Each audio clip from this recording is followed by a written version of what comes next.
new year full of blessings and all the things you want.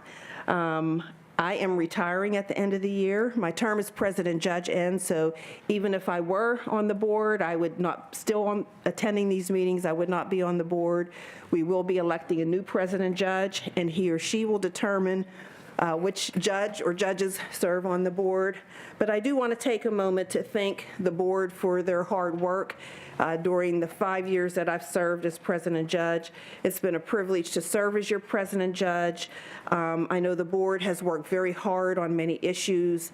I had a previous experience of serving on the jail oversight board as the designee of a former president judge, and I know that this board has worked a lot harder and accomplished a lot more concrete things, and I think it's just wonderful. So I just want to say thank you to the board for their hard work. It's greatly appreciated. We've come a long way. We don't call people who are currently residing in the jail inmates anymore, and I feel that that's reflective of our desire to make sure that everyone knows that they are first and foremost human beings, and most of them are citizens of our county. I've seen the inmates, the incarcerated individuals have tablets. We've done a lot of good things with the Incarcerated Individuals Welfare Fund. We have a jail liaison now, and just so many good things have happened. And so I'm really excited about what's happened, and hopefully things will continue to progress in the future. So with that, I'm going to start the meeting, and so I pulled out the rules that I established at the first meeting that I chaired, and so the number one thing is everyone will be treated with dignity and respect, and I sincerely mean that. Everyone will have the opportunity to be heard, I will say within reason, because sometimes we have an agenda we need to get through, and hopefully anyone who wishes to address the board will be able to make their comments. I have the sign-up sheets, and so if there's anyone who at this time wants to make a public comment but has not signed up, if you raise your hand, we can pass you the sheet so that you can do so. We will probably limit the time to 3 minutes per speaker. And just one thing, profanity and yelling will not be tolerated in this meeting. Anyone using profanity or anyone who is yelling will be removed from the meeting. So if you're not able to do this, I would kindly ask you to leave at this time. And then I just want to end with everyone will be treated with dignity and respect. Thank you for your consideration. So I'm going to do a roll call. Mr. Fitzgerald. Steve Pilarski. Ms. Hallam. Here. Mr. Kamara. Ms. Klein. Here. Sheriff Kraus. Judge Lazara. Ms. Moss. Mr. O'Connor. Point of order, Judge Clark. I just want to officially object to the participation of Mr. Pilarski. He is serving as an illegal designee contrary to state law, and he should not be allowed to participate. Thank you. And I will note your objection, Ms. Hallam. All right, so we're going to start with the community corrections reports. Who's here?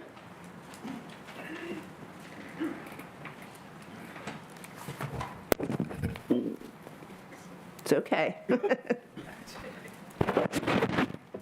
Good afternoon. Gregory Price, Gregory Price, Price, for passages to recovery. Currently, we have 34 for our county census.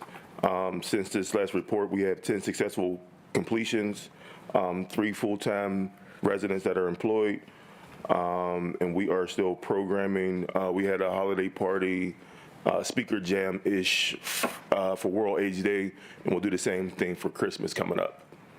And that's it. Anyone have any questions? Mr. O'Connor? Ms. Klein? Any COVID cases at your facility? No, ma'am. Mr. Pilarski? No question. Ms. Hallam? Thank you. I have a couple questions. First of all, you listed successful completions. Were there any folks who were sent back to jail from the program? Yes, there was 10 that were returned. In a month? Yes. Oh, wow. What's the reasoning? Are they all for the same reason? Is it? No, I'm not. As of right now, it looks like it was 5 walked away and 3 were returns. And then I think 2 medical, I believe. Medically discharged from the facility or sent No, back to jail? returned back to the jail, I believe. Can you explain what a medical return is? I don't have that information on me as of right now. I can give that to you at the next meeting. I apologize. Yeah, sure. Even if not these specific 2 folks, but just in general, what is a reason that someone could be listed as a medical return to jail from the facility? Right. I'll have that for you for the next meeting. Is that okay? Yeah, for sure. My next question is, I got reports that there was a scabies outbreak at Passages. Not really a scabies outbreak. We had a couple residents that had some scabies, and we just kind of monitored them and quarantined them. Okay, and is that resolved now? Is there no Yes. scabies now? Yes, there's no scabies. Awesome. And have you had any overdoses in the past month? We did have 1 non-fatal overdose during this time as well. Okay, thank you very much. Of course. All right, thank you. Thank you. The Renewal Center?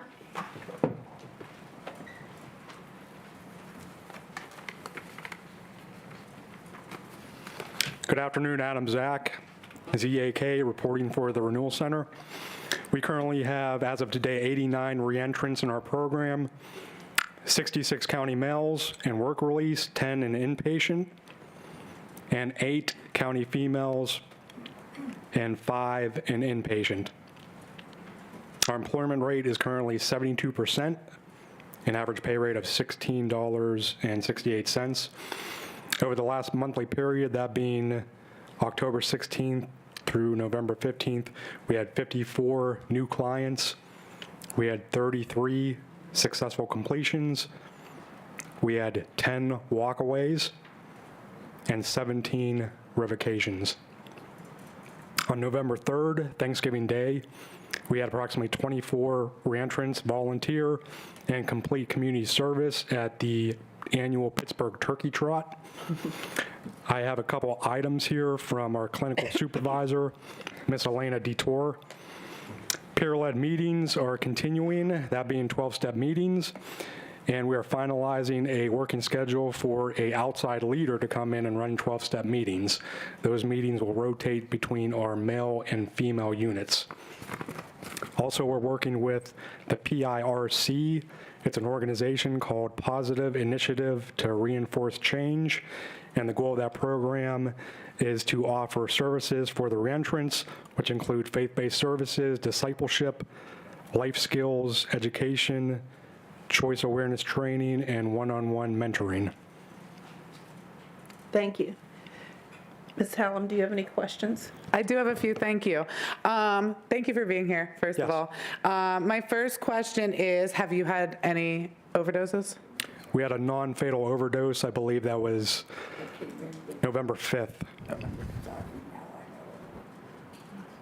Okay, and have there been any deaths? No. Have there been any other emergencies that people were sent to the hospital for? Not that I know of. Okay. Have you had any unplanned fire alarms going off in the past month? We had several. Several. Okay. Do you have like a certain policy that you follow when that happens? Like how, because I know what can happen in situations where fire alarms are being pulled all the time, that then it's like, you know, the boy who cried wolf, and if there's a real fire, how do you distinguish, or do you handle every single alarm that goes off as if it is a real fire? We've been in correspondence with the fire department, and we are to evacuate the building because it's you know the threat of a real fire. So the entire building's evacuated, and once all the reentrants come back in the center, they are pat searched, and we do a head count to ensure that everybody's come back in the center.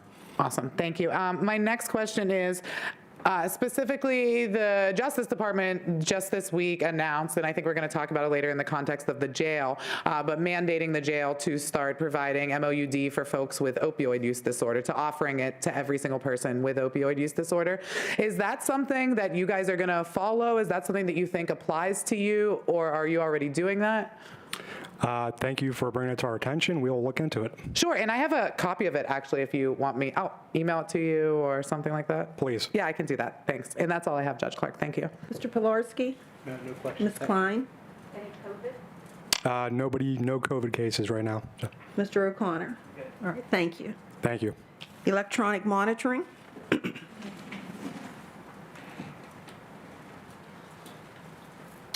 Good afternoon. Steve Eswine, ESSWEIN for the probation office. So for the report ending, we had 605 individuals enrolled into the program. During that time, 100 had completed their successfully completed their sentences on EM, and we had 4 that were taken back due to violations. So, any questions? Mr. O'Connor, any questions? Ms. Klein? Mr. Pilarski? Ms. Hallam? Yes, did you have any folks that had their electronic monitoring revoked and were sent back to jail? 4 were. They weren't revoked. They were sent back due to violations. Oh, just those 4? Just those Okay, 4, yes. gotcha. That's all I have, I'm sorry. Thank you. Thank you. All right, next we'll start our public comment. And I'm going to exercise, I guess, some privilege as the chair of the board. And even though Ms. Damick is not the first one that signed in, she will be the first one to give her public comment. Been to more meetings than anybody. That's okay, thank you. Okay, hold on. Sorry.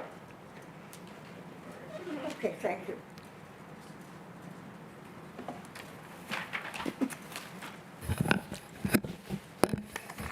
D-A-M-I-C-K, damn it. Welcome and happy holidays and happy Passover. We don't have Passover. Hanukkah. Hanukkah and future Christmas. And the last month, whatever it was. Okay, mine's very simple. I'm going to be talking about Schuman, about the youth, as we call them, in Schuman, and where they are now, 22 of them. 22, which is including, at this time, 1 female. Hasn't been here, 1 female, for quite a few months, but we have 1 female. In spite of the fact that I'm very friendly with one of your members, I am going to oppose a position that the county council is holding. They want to overturn a executive decision to have Schuman Center. I'm sorry, Schuman Center. Okay, Ms. Damick, take your time. Controlled by an outside group. And they want it to be under the county council. The reason I'm opposing that is that they haven't done anything to help. In the past couple years, things have gotten bad. That's why they were closed, because 1, the Oversight Board didn't do anything. It never was on the paper. You didn't have to do it because it never was here, and you didn't. And the county council didn't do anything. Why do we think it's going to come up again? That they're going to change and be, we're taking over. It would be great if they did. It really would. Somebody has to take over county council. Someone has to take over the Schuman Center so that the youth there do not end up in jail, which is where they are now. So that's the idea of Schuman Center. And I think, yes, they should have an outside. Now, I have to say one other thing. When we've had outside groups come in, particularly for medical situation, it's been a disaster. So I know working with outside groups is not an easy job, and it can't guarantee what's going to happen. I'm just saying, I frankly don't trust the county council to take, or the board, to really get involved in help in Schuman. It's an extra thing. You haven't paid any attention. I'm sorry to say, I feel you're not going to, and I would oppose that proposition. That's it. Thank you, Mrs. Damick. Happy holiday. You too. Can you help me? looks like Devon, I can't read the last name.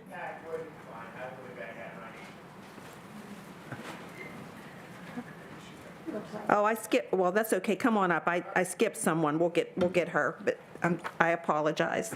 I looked at number 2 and thought it was number 1. Hello, good afternoon. Since October 22nd, I'm sorry, can you spell your last name for us? sure, Magwood. Oh, okay, Magwood. Yes, All right, thank you. you're welcome. Since October 2022, Lewis Campbell has been in under administrative custody at the Allegheny County Jail. He can't order commissary, he can't message on his tablet, and he's unable to talk to other incarcerated people.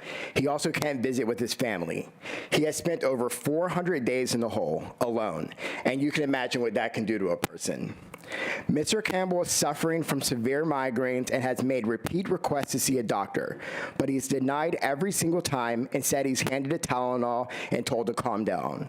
This board is well aware of this jail's history of denying incarcerated people the right to see a doctor, so it's not surprising that Mr. Campbell's requests continue to be ignored.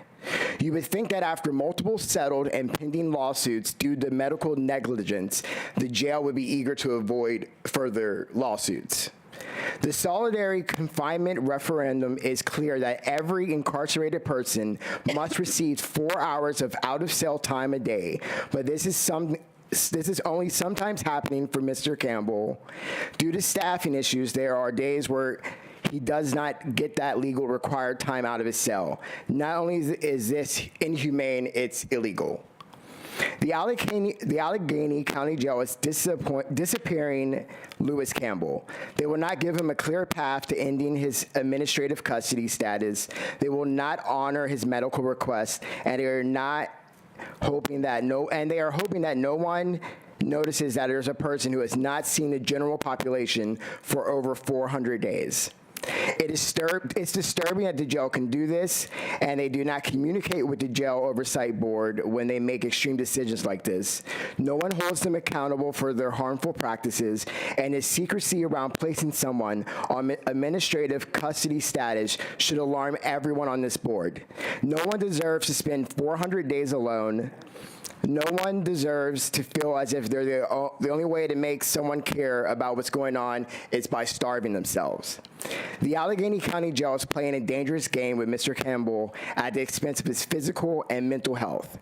And I'm personally not sure that those in charge of Mr. Campbell's well-being while he's incarcerated are aware of the mission statement of the Allegheny County Jail, because if they are, I'm confused on how this treatment serves in alignment of that. And I'm asking this board to please at least get some answers for this man so he can figure out when he can be treated like a human again. Thank you, guys. Have a good one. Thank you, Mr. Magwood. So can we maybe have the jail liaison check, meet with the warden and give us some information about Mr. Magwood? Yeah, Judge Clark, I'm going to go see him too, so And if you could let the board know. I will definitely do that. All right, Laura Perkins.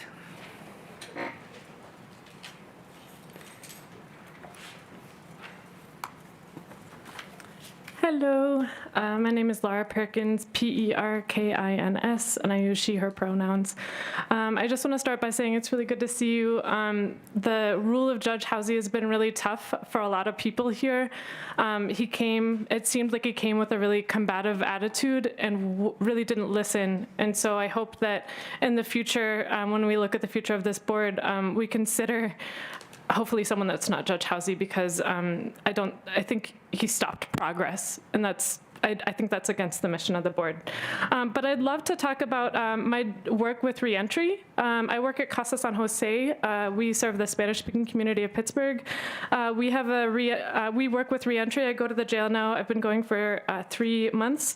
We don't have a snappy name for the program, but I visit the Spanish speakers, and I provide social work for it, for those folks. I visited about 20 Spanish-speaking detainees. I've missed about 10 Spanish speakers that have passed through, and I just haven't been able to meet with them. But that means that there's actually a pretty large amount of Spanish speakers at the jail that come through. And that's reflected in the census, which undercounts Spanish speakers. So I just want to talk about language access at the jail. I spoke with one of the jail administrators last month asking for Spanish-English dictionaries. And I was just wondering about a status of that. And if that's not possible, maybe the Jail Oversight Board could maybe purchase. I'm asking for 100 because of that turnover. Spanish-English, both. So you can look the word up in English and look the word up in Spanish. We're open to other languages, especially folks from the Bhutanese community in Nepal. There's a lot of folks that pass through. I only have met with the Spanish speakers, but I think that'd be really helpful too. And that would help detainees, medical staff, and correctional officers because none of them have access to that. Also, books in Spanish in the library. That would be my next ask. I also just want to uplift the work of reentry in the Discharge and Release Center. I would love to hear them come here and talk about their needs. It seems that Discharge and Release Center is just working on a shoestring. They recently only got language interpretation of the phone because I begged for it. And they needed it. And so just want to reiterate that the need for language access at every place in the jail that the detainees go. So again, would love to welcome those people here if they feel safe expressing true opinions here. In my recent visit, which was this week, someone told me that the prices in commissary went up. Oh my goodness, they're already so high. Is there any way that could be discussed here? Or maybe I'll finish my comment and then, or I don't know. What's the best way to finish okay, your comments. Thank you. Okay. I have some comments to your comments. Wonderful. Actually. Okay. And then I had an individual who had 2 weeks medical delay to get medical services, and it sounds like that's pretty common. And by that time, like the medical situation had already changed. Also, the need for a physical therapist after things have like medical. I don't know the right words for this, but he needs a physical therapist basically, and does not have access to it. And then just lastly, when we talk about terminology, and I just wanted to say that citizens doesn't include everyone. The folks that I work with often aren't citizens. So residents is a more inclusive term for everybody. And I think that's it for me. Thank you. So just a couple of thoughts about, I know that the incarcerated individuals have tablets. There are pretty good programs that you can use on tablets to translate, and I was wondering, is that a possibility? So they have a tablet, the programs, do you know the answer? Yes. One is unique, so that's two different kinds of literacy. One is actual, you can read, and a lot of the folks that I work with can't read. And two, it's technological literacy. The community we serve have a very low level of technological literacy. I was working on the tablet with him. He had no idea how to scroll. And a lot of times the buttons are at the bottom of the page. All right, so that's a good point. Thank you. Is there any progress on the dictionaries? Do we know? Yes. Yes, we did order dictionaries that translate Spanish to English and English to Spanish, and those should be in any day. All right. Great. Can I ask how many you ordered? We ordered, I think it was 20. Thanks. All right. So also, there's a request for books in Spanish in the library, so maybe we could do something to get some books in Spanish, and maybe some other languages too. I know we have, at least from the court's perspective, Spanish is the number one language that we have for interpretation, but Nepali is way up there. Yes, and so it might be nice to get some books. It might be nice. There are a lot of people who might donate or contribute to that, even though judges can't ask for money, so I'm not asking anybody for money. But if anybody has any books in Spanish, or if there's any way that we can do that. Judge Clark? We could also maybe partner with, the Carnegie Library, because they're going to be doing some work. I met with them about 6 weeks ago, so I could reach out to the library to see if they could provide any books in Spanish to the jail. So, go ahead. No, I just want to say I'm not a judge, so I can't ask for money. So if anybody has any books in Spanish that you want to donate to the jail, we will take them, and the jail will accept them. Because that's the part I'm surprised about. Do they take used books? I know there's been a lot of issues with that, so they may not. That's why I didn't suggest that people give used books.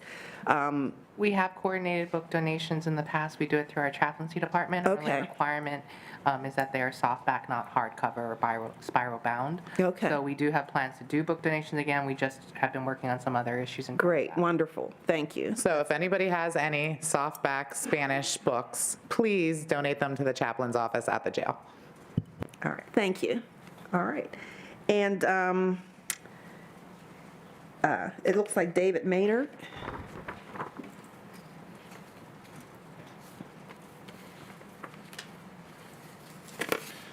Hello. David Maynard, Maynard. I want to echo the sentiments of my predecessor here and just saying how heartening it is to see actual dialogue here and responses from both you guys and from the jail administration. Judge Housey did not allow that, and he had an absolute rule against even responding to any public comment. And I think the behavior that I saw exhibited by Judge Housey up here, frankly, makes me question how he became a judge in the first place. Getting to my main. So I would just like to say, and I don't know whether any other people intend to comment upon Judge Housey. I mean, you're free, you can make public comments. I'm not trying to tell anybody what they should say, but Judge Housey's not here today. I'm here today. So we're just going to move forward. That's wonderful. Thank you. So. Getting to my main point, there's a lot of good news coming out of the county recently. I really appreciate all the work that County Council did, passing a budget that included a lot of great things for the Jail Oversight Board, particularly money for uniforms and for the fund for the incarcerated individuals. And also $10 a day for workers. I think that's definitely way past due. The thing that I was most excited about was a retainer for a solicitor for the board. I think the fact that this man has been allowed to sit here and be unopposed, protecting the county's interest when no one is here to protect the workers' interest, or the incarcerated individuals' interests, is absurd. The conflict of interest is obvious, and I'm very glad that it will be addressed. Furthermore, I'd like to bring everyone's attention back to the vacancies here. This really must be addressed as soon as possible. I think in a lot of ways, the issues that are brought up in this board meeting through public comments, or even in the business of the board, are often thrown into the memory hole and forgotten. Month after month, the same things occur and nothing is done. And I am filled with optimism that this new county administration will be able to address these problems. And I am looking very closely for a report of all those items that were left behind and have not been addressed yet. And hopefully that will appear on some kind of agenda for this new board that will be able to kind of hit the ground running as it gets appointed. And if I don't see it, I will be forced to go and watch 3 years of jail oversight board meetings and write it down myself and keep bringing it up in public comment until something is done about it. So please don't make me do that. Thank you. All right. Thank you. Thank you, Mr. Maynard. Sister Barbara Finch.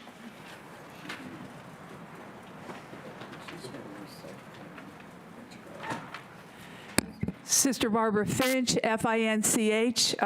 Blessings on your retirement, Judge Clark. Thank you. I'm standing before you. I've stated this before. I've had 10 years service in the medical department at the jail, but I was also the first president of the union at the jail. And what I want to speak to you this afternoon is the rights of the workers. And I encourage you over these hiatus to reflect on if you Google the culture of employment and the welfare of employees, the support of employees, you know, that our work is significant, but it's not our whole life. And to the degree that you support an employee so that they can be effective parents and loving sons and daughters, and community involvement would be important. What I want to bring before you, and I also represent PIN, so that you know. We want to talk about the unfairness of the pension. Sadly, this statistic is, I don't know if you're aware that correctional officers have an average lifespan of 59 years. The way our policy stands now, many of these people will not have financial planning for their family before they even, they won't even receive it. So I would ask that you look into that policy be changed. The next thing is the healthcare staff. We were never allowed to count our years of service. Once again, I had 10 years. I don't receive a pension because I worked under the health department, Corizon, and the county. That's really unfair. It's really unfair. Working at the jail is working at the jail, and it's all over Allegheny County, whoever was in place. So just make you aware of that. Lack of pay incentive, 4 years of service. Once again, we would never have had a contract. We finally had to give in and accept what the county was willing to give us, and we were grandfathered in, those who had been working there, and we were not going to get a pay increase until new employees were also caught up to our level. Well, they never would get caught up to our level. Why? Because of the attrition. People would leave, new people would come in. We never got pay increases. So once again, we're talking about justice. We never received a clothing allowance as healthcare workers, never, when we were first employed. And then under the warden, Orlando Harper, he changed the style of uniforms. I had a whole closet full of uniforms that I had to give to Goodwill. I mean, uniforms are expensive, and that's ridiculous to change it. I like to wear butterflies and flowers. The residents loved it. It picked up their day, and the excuse was we might be misinterpreted as being one of the residents. Well, I don't know any resident that wears butterflies and flowers, so just saying. And then to have a flexibility of schedule. It would be wonderful to have 2 consecutive days off, and the healthcare staff is really asking for this. You need a day to rest, and you need a day to do your shopping and your house cleaning and everything else that everybody else does. In my own situation, when I worked under Dana Phillips and Bruce Dixon, I had Sundays off. Well, I'm a religious sister. You would think I have ministry on Sundays. Well, I did, and I was allowed to have Sundays to do that. Well, then the regime changed, and that was taken away from me, so I couldn't do that Sunday ministry. It's those kind of flexibility of scheduling, and to know that people have lives outside of the jail that might help with the retention and more committed staff. So once again, these things to reflect upon, and we'll come with a more extensive document for you after the first of the year. So thank you very much. Thank you, Sister. Mr. Kensiewicz. I think I'm next. Yes, you are next. Great seeing you, Judge Clark. It's nice to see you, too. Okay, my last name is Kenstowicz. The formation of a jail oversight board staff retention committee. The staffing crisis at the Allegheny County Jail has paralyzed staff from being able to provide a safe and humane environment to the residents of our jail. The healthcare staff vacancy at our jail has reached 94. Some correctional officers have so much forced overtime that they have to make a choice of having a relationship with their family or to continue to work at our jail. Healthcare staff are experiencing major risks to their licensure because of the tremendous burdens of work placed upon them. Some healthcare staff are leaving employment partially because of this risk to their licenses. There is a direct correlation between the high rates of death at our jail, the jail's inability to follow the referendum on incarceration, and the increased risk to residents and staff safety because of the staffing crisis. A multi-pronged, all-hands-on-deck approach needs to be taken, and taken now. With the major changes in all the leadership positions concerning our jail, our new county executive, a new warden, and a new face to our jail oversight board, now is the time for critical thinking and for the development of innovative practices to take place to solve this monumental problem. Frontline staff and administration working together on the staffing crisis. Part of the strategy in forming the JOB Staff Retention Committee is to bring frontline staff and administration to the same table to work with the Jail Oversight Board to develop insights and strategies for change. The Department of Justice and the National Correctional Institute, in their published workbook for new wardens, Focus Leadership, a resource guide for newly appointed wardens, have said, and I quote, "The culture of the facility ultimately will be the determining factor of your and your staff's success." And I quote, "Do not underestimate culture. It drives everything." Though PIN's two major surveys of correctional officers and healthcare staff found major divisions and a lack of inclusion of healthcare staff in decision-making, this initiative will give structure for the administration and the healthcare staff to talk and work together that could have a major impact on the culture at the jail. I thank you. Thank you. Fran McDowell?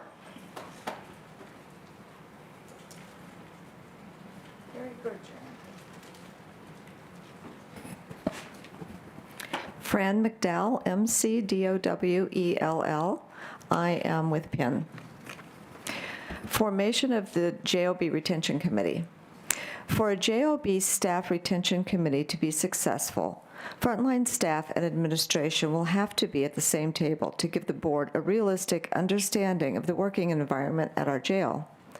Both the head of the Correctional Officers Union and the head of the Healthcare Staff Union are integral to the formation of a dynamic staff retention committee, as well as frontline staff, which would include the following as primary representatives of the jail: a frontline correctional officer, a frontline healthcare staff, a correctional jail administrator, and a healthcare jail administrator. Since staff retention and turnover are very much related to human resource principles and best practices, human resource expertise will be needed for the committee. HR experts serving on the committee can give the committee guidance in assessing how identified problems and work challenges have increased the likelihood of staff turnover. Additionally, the board itself has the capability to make change through the many resources at its disposal and its legislative authority. The mission of the JOB Staff Retention Committee.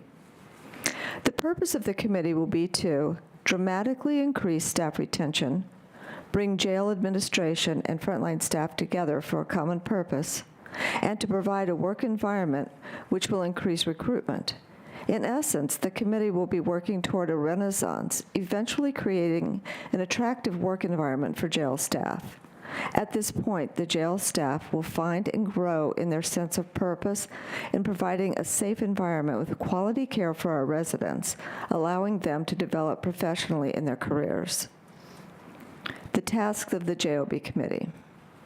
First, in the presence of JOB members, frontline staff and jail administration committee members will speak to the following issues: primary factors causing the staff crisis, changes in policy and practice that need to occur to limit staff turnover, and a plan for how these changes should be implemented. JOB members will consistently conduct staff exit interviews. To gain further insight into the staff turnover problem, JOB members will consistently conduct staff exit interviews. The task of the exit interviews will not only be to assess why the staff person has left, but also to hear recommendations the departing staff are making to improve policy and practice at the jail. Anonymity will be paramount in order to maximize participation in the exit interviews, since they are only to be held with JOB members. Names will never be shared, and with the Staff Retention Committee. The Staff Retention Committee will encourage departing staff to participate in the interview with JOB members, but will not know which departing staff have participated. Thank you. Thank you so much. John Bolanos, and I'm just going to ask everybody if you could kind of limit your comments because it's 4:45. We do want to get to the jail, to the board business, but I don't want to not call on someone, so I would just appreciate that. Thank you. I have a hard time just interrupting people, but thank you. Sure. John Bolanos, last name B as in boy, O-L-A-N-O-S. The JOB, the jail administration, and the unions will all echo the same message to ACJ staff when they are terminating employment. Quote, "We need to hear from you about why you are leaving employment and what you feel needs to change. With your help, we can help your peers still working at the jail to improve their working conditions and their care of the residents. Your anonymity will be protected." Unquote. The JOB will periodically conduct staff job satisfaction surveys.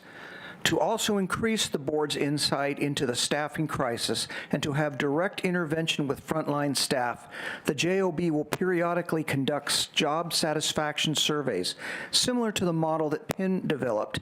Using close-ended statements and open-ended questions, the committee will be able to obtain aggregate results and individual statements in staff's own words concerning such important factors as morale, staff retention, and staff turnover. Anonymity will be preserved to maximize participation. This would also be something that an HR expert on the Staff Retention Committee would help facilitate. The committee will be researching HR best practices at county jails across the country. County jails across the country are experiencing critical staffing problems as Allegheny County has. Innovative practices have been instituted in other county jails to confront this staffing crisis, and Allegheny County can learn from them. Perhaps this is something that could be added to the JOB liaison job description. With the knowledge and insight the committee obtains from these different sources, policy changes and changes in practice can be made. Over time, the committee will continually be developing insights into staff retention and staff turnover. The board will be needing to take the next step to convert these insights into changes into policy and practice. The staffing problems at our jail have been increasing for years. For the committee to be truly effective, this will not be a short road to an easy fix, but rather a longer road with making realistic change over an extended period of time. New recruitment practices will be more successful. The work of the committee will improve employment prospects as more effective and relevant changes are implemented at our jail. The public and the many informal networks of people interested in employment will become more willing to consider employment at our jail as the necessary changes are made. Many will value the fact that the work of the committee is driven by staff who actually do the work at the jail. Conclusion. The death of our residents and the immense suffering of our residents and staff need to stop. Our new leaders have an opportunity to create a new legacy and a renaissance at our jail with strategic planning, a commitment to execute best practices, and a commitment to bring the necessary stakeholders together to unite in confronting the crisis. The structure recommended here will help make that happen. Thank you. C.J. Swanson.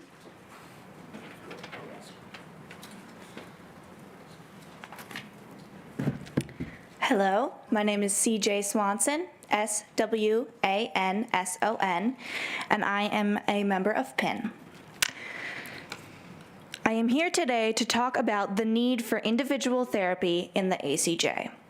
Both the American Correctional Association and the National Commission on Correctional Healthcare require individual therapy to be provided in a county jail. Each day that goes by in which the ACJ is not providing individual therapy, it is violating the ACA and the NCCHC standards.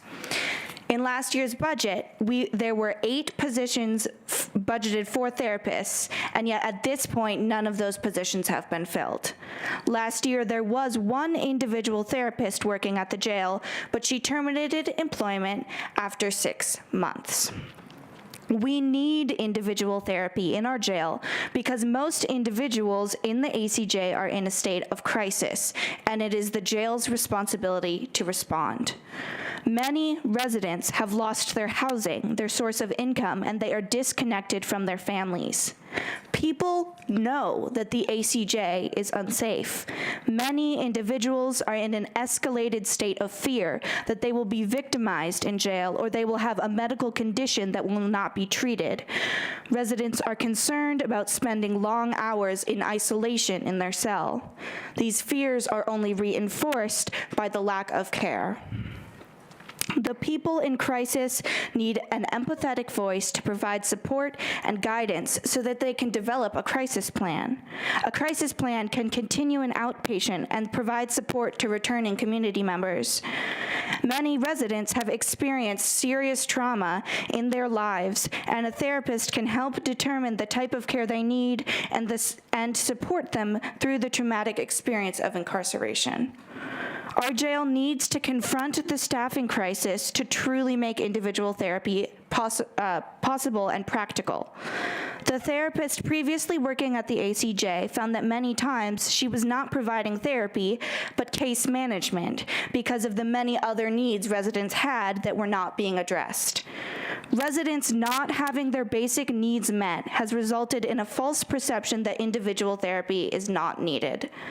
If the new JOB and the new administration confront the staffing crisis and staffing levels improve, individual therapy can and will become much more effective and will help solve the serious mental health crisis in our jail. A crucial part of solving the staffing crisis is performing exit interviews with departing staff. Jonas Schwartz is the Director of Mental Health, and his last day will be December 15th.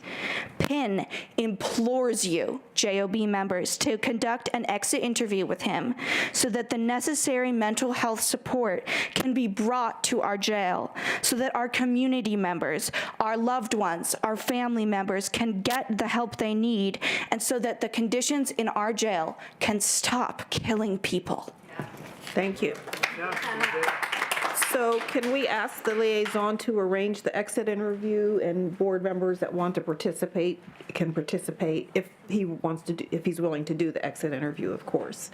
So I had another question based on something she was, so in I know that there's therapists in all aspects with schools, with children in foster care. We're struggling to get the services that we need.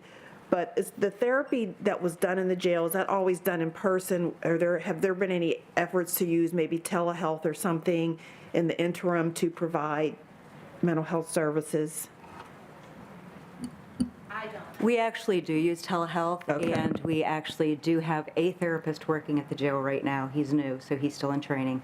And we do have psychiatrists, psychiatric nurse practitioners, PAs, that do see these patients. But are they doing, so there's the med management, which is the psychiatric part, and then there's the therapy. And I think what Ms. Swanson was talking about is actual therapy, which is sort of different. So I have no answers for anybody about how to recruit and retain and get more people, because it's a crisis everywhere. I see it every day in my courtroom, but I would just ask everybody who has an idea to sort of think outside of the box about how that can happen, because a lot of people are struggling. A lot of people need therapeutic services and are not really receiving them. That's people that are in the jail and people outside of the jail as well. So I'm just throwing that out there. If anyone has an idea, shoot me an email. Thank you. So I'm going to stop asking questions because I told everybody to only to do it. Diana Hall. I know, but I want to get through the comments and then, because we have board business to do. So. Diana Hull, and I work with Penn as well. But before I start, I have the question, is it true that our citizens, our accused citizens that have not been charged with a crime are now going to have compensation of $10 a day? The ones who work. There's 225 individuals who work a job preparing food, serving food, doing laundry, cleaning the pods. They will. They will? But we will, that's not starting right away. We will create that. It's just been funded. We will create the system by which that will happen. Okay. So does that mean I should read what I said? All right. Well, Yeah, tell everybody how much you love it. okay. Thanks. The majority of accused citizens who are incarcerated before their trial simply because they cannot afford bail or are grinding their way through the slow process of bail hearings trigger a cascade of consequences. They lose more than just their liberty. They are also under the control of their jailers. Forced free labor just to receive some jailhouse perks, the oppressive conditions of the county jail add insult to their already frustrating situation of not having resources and now are expected to pay for basic needs that are not provided by the jail, as well as court fees, phone calls, which places additional stress on their family members. The psychological stress of losing a job or jeopardizing a family welfare, as well as the physical and mental stress of incarceration, contributes to recidivism and negative attitudes towards authority. The 13th Amendment of our country's Constitution states that involuntary servitude or slavery is illegal, except when the punishment for being convicted of a crime. Going to jail should not equate with free labor. The meager offerings of small freedoms instead of wages is exploitation. The lack of payment for work performed keeps the incarcerated citizens in a constant downward debt spiral. Slave labor and all its trappings is demeaning. Wages of 23 cents an hour equates to $9.20 for 40 hours of labor. This is insulting and dehumanizing. By compensating our incarcerated citizens who have not been charged with a crime a minimal compensation of just $10 a day, that's $1.25 an hour, would help them to meet some of their financial obligations, provide some resources to help their families, as well as, upon release, have some sort of resource to survive after being in jail. Thank you. Thank you so much.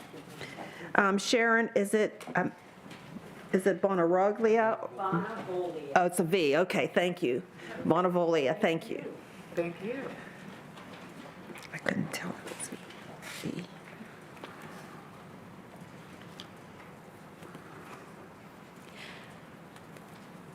It really is lovely to have a responsive board leadership. I think all of us here are a little undone and not used to being treated with the level of respect that we have here today, and it is greatly appreciated. I personally greatly appreciate it. First, I would like to thank the JOB for conducting an exit interview with multiple members in attendance. I am grateful that I don't know anything about it other than that it happened, because it needs to be anonymous for it to be effective. I just want to make sure that you understand that we at Penn are greatly appreciative that that process has started. We've stated clearly that we believe this is the best practice procedure and are hopeful that these interviews will be routinely offered, encouraged, and conducted with all exiting staff members who are willing. I'd also like to thank Interim Warden Dady for being willing to meet with Penn's president, Dave Swanson, next week. It is our hope that this is the first of regular meetings that will include more than just our president.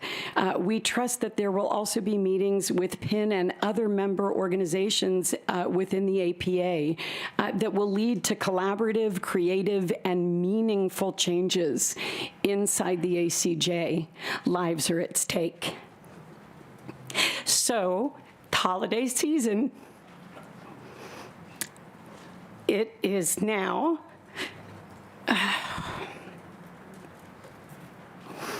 my distinct privilege and honor and heartbreak to ask that we all rise for the reading of the names of the dead. In a month with so many meaningful religious celebrations, these names, these people, these former residents of the jail, whose friends and families will be spending these celebrations with one less seat at their tables. Each of these lives, please remember this, each of these lives is a missing piece in the hearts of all those who knew and loved them.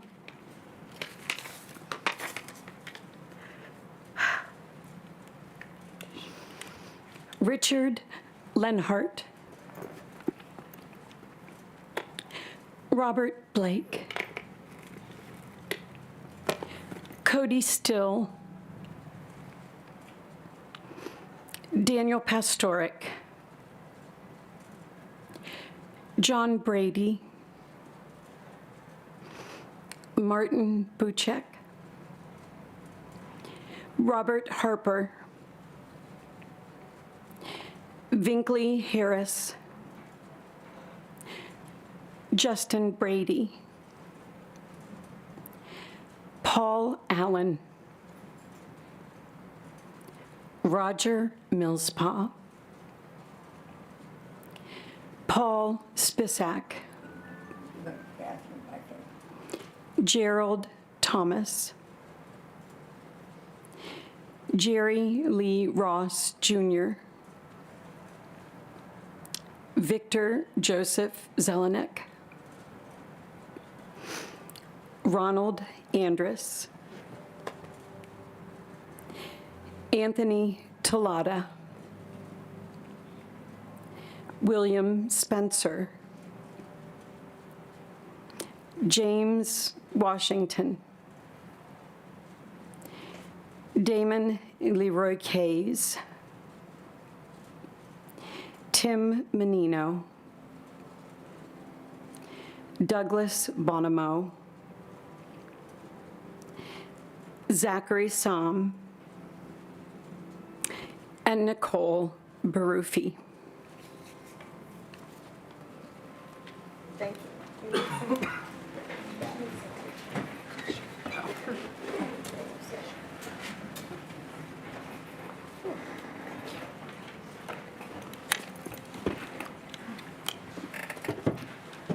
Brian Englert.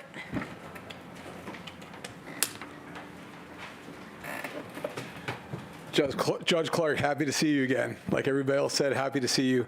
Brian Englert, I'm from the jail, ENGLERT. I'm here to talk about the good, the bad, and the ugly. First, the good, obviously, is recognition. I'd like to recognize all the officers that responded to the fire we had in the facility this week. They did a fantastic job. One of the things that the jail does very well is train COVID mask or whatever. That may have helped, but we actually had people go out to the hospital. And I just want to thank the officers for their dedication and making sure everybody was moved safely and securely. Speaking of officers at the jail, this is another year where we've had over 100 weapons recovered from the jail. All of our officers do a fine job looking for and finding these weapons, along working with sergeants to recover these items. And also this year, we've recovered thousands of individual and large quantities of K2, diverted Suboxone, and other drugs. This is an ongoing battle in the jail, and it leads to issues, and I want to thank all of my officers for the wonderful work they do every day, in and out. No matter what happens, we always show up and do our job.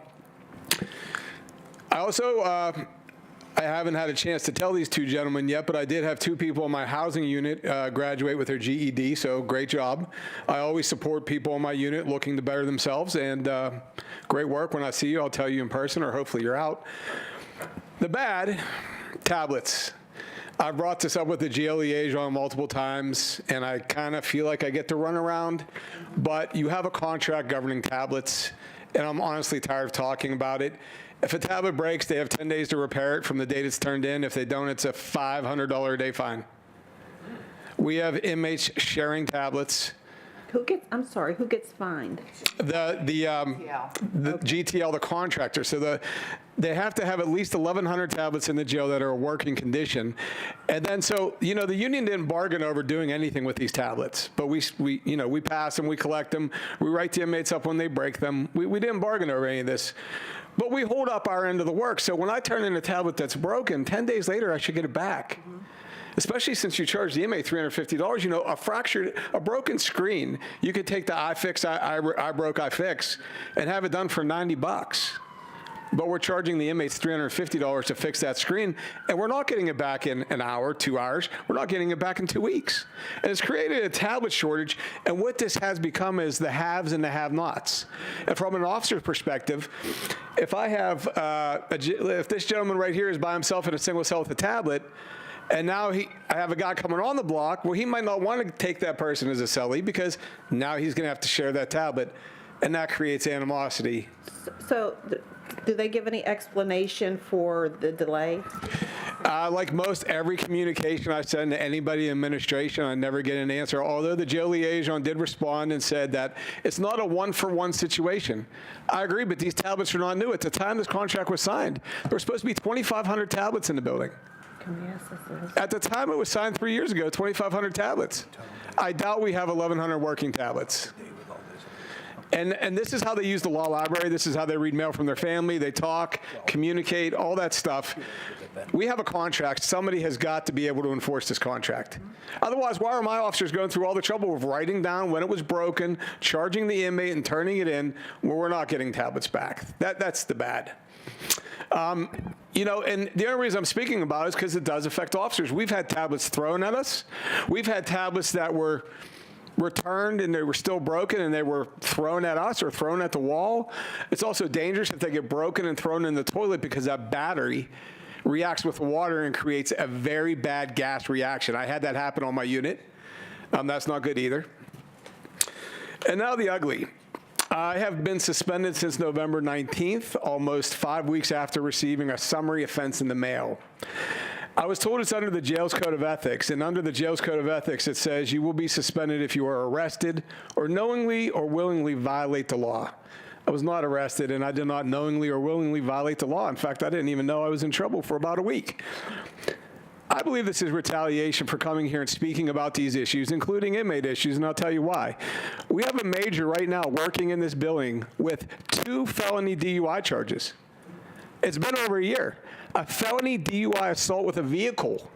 This is a guy that sits in my code of ethics hearings and judges me for being late too many times or maybe doing something wrong on a housing unit. This man sits in all of my officers' code of ethics hearings when he has 2 felony DUI charges. So I can only think that this is retaliation because otherwise, why is this man in the jail? The woman had to be cut out of her car with the jaws of life. Fractured ribs, internal bleeding, shattered kneecap. But this man works every day. I had a summary trespass at a football game I had a ticket to. It doesn't even make sense to me. I think this is retaliation. I think it's wrong. Like Sister Barbara says, this has never not happened in the jail in the 12 years I've been there. And the 12 years I've been there without John's help, we would have never had a staff morale survey. Never. If John hadn't worked with me as much as he did, because we want to keep good officers working here. You want more people that think like me, that want to try to help the people that are incarcerated and encourage them to do more, encourage them not to come back. And if they do, no offense, but ride their ass to make sure that they get it right, whether it's their first time or their 10th time. We don't want to see, put me out of a job. That's what I like to say, put me out of a job. I'll never say quit coming to jail, I'll say put me out of a job. However, I kind of think it's ironic that I cannot supervise inmates because I have a summary trespass charge, because nobody's incarcerated in the jail for a summary trespass charge. Nobody. 6 weeks after the fact, I get suspended by a major who got a summary charge for not renewing his registration a week prior. So his summary charge is obviously not as bad as mine, but he could still work. I just don't get it. I think it's retaliation, and frankly, I'm tired of it. I'm just tired of this top-down management. It hasn't worked. It's not working. You know, they finally listened to us about scheduling, and last week we only had 26 people forced. But for a whole year, I've been talking about scheduling, since February. But only after Harper left did anything get done. It's just crazy. I think this is retaliation. Steve, I'll be seeing you at my step 3 hearing. I just think this is crazy, because even if I would just plead guilty to that charge, I could still work there. Nothing would happen. I didn't get arrested. I don't have a felony, and I didn't knowingly drink an alcoholic beverage, too many of them, and get behind the wheel and blow over twice the legal limit and hit somebody head on like this major did. But he still comes to jail every day and works. Thank you. Thank you, Mr. Engler. Brad Korinsky? No. Everyone. You know, when somebody told me on the way in that there was someone new at the Jail Oversight Board that hadn't shown up for a while, I thought, goodness, my Christmas budget was going to get a little lower, but not Mr. Fitzgerald. On a serious note, you know, when we read out the names of the dead, and I'm reminded that in the past decade, some things have happened better on this board. Processes happen better. We've achieved some things with the welfare fund, with the liaison. But as to oversight, oversight's an action verb. And the board is no better in oversight than it was 10 years ago. Board members don't know anything more about the jail today than they did probably 2 years or 3 years or 4 years before they came on the board. All of those deaths are still, at least from the board's perspective, unexplained and unaccounted for. And that has to change, because to me, as someone who cares about the jail, I see it as a signal failure that for 10 years we couldn't do anything. We had one guy that shut everything down. You know, this summer, Miss Hallam, Miss Klein, and I got together with some cardiac care physicians because we thought, you know, one of the easier ways to prevent people from dying would be better cardiac care. And if we could have some, whether it's a better checklist, some easy, something to stop people from having unexplained cardiac incidents. We met with some doctors, we had a plan, administration got wind of it, and that stopped. That stopped. And so when people see that the county executive doesn't show up, and they might think he doesn't care about the jail, cares about the jail a great deal, knows what goes on, but he's a tough guy on the telephone, not so much to show up. That has to change. And we need to hear from licensed professionals. It's important to hear from the medical director of the jail on what's happening. Is that a weekly thing, or is that a monthly thing? Maybe not. But it has to be with some regularity, because you need to hear from a person who has a professional obligation to their licensure to tell you the truth and isn't responsible to the county. That has to change. And maybe what has to change as well is for every member to take a pledge to the statute. And maybe we should say the statute like the Pledge of Allegiance, and to understand what its obligation is. And that when you sit on the board, you have a duty. And if you don't want to exercise that duty, don't come. But it's important. And if we take on a duty, we need to see that it's carried out. And lastly, to talk about what Mr. Maynard mentioned about things getting lost on the agenda, not so long ago, the agenda used to have old business, and it was put there specifically so that matters couldn't get swept under the rug and forgotten about, and that we would have a running tally of what happened month in and month out. For reasons unbeknownst to me, those are no longer done. But that's something that could get fixed, and get fixed pretty quickly, and meet Mr. Maynard's concerns. But again, what it takes is for people to care, because again, oversight is an action verb. Thank you. Thank you, Mr. Korinsky.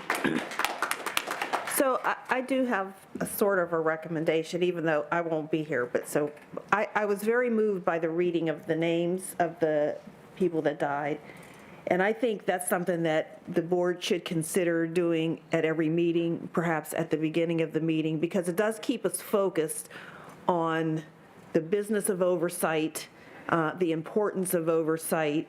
Not to say that, you know, people can die in the jail for all kinds of reasons, and I don't, the goal would be never to have a death in the jail, but it may happen, but I think we should never lose sight of it. So I would recommend that always be a part of the meeting, that those names be read, to keep us focused, to keep the board focused on the people that are currently and have lived in the county jail. So Judge Clark, can I ask a question about that? Because I actually think that's a good idea. How many years should we go back? Because this is 21 names, I want to be clear, not ever in the jail. This is 21 names just in the past, well, I don't know. what, That's 4 why years? that's something you have to think about. But I just feel that, you know, it moved me. And so I feel like it should be part. I can't speak for everyone else. And it's just something I'm asking the board. I don't know who will be on the board next year. But I'm asking that I think that would be something that should happen, continue to happen. So that's just my 2 cents. Bailey Brown.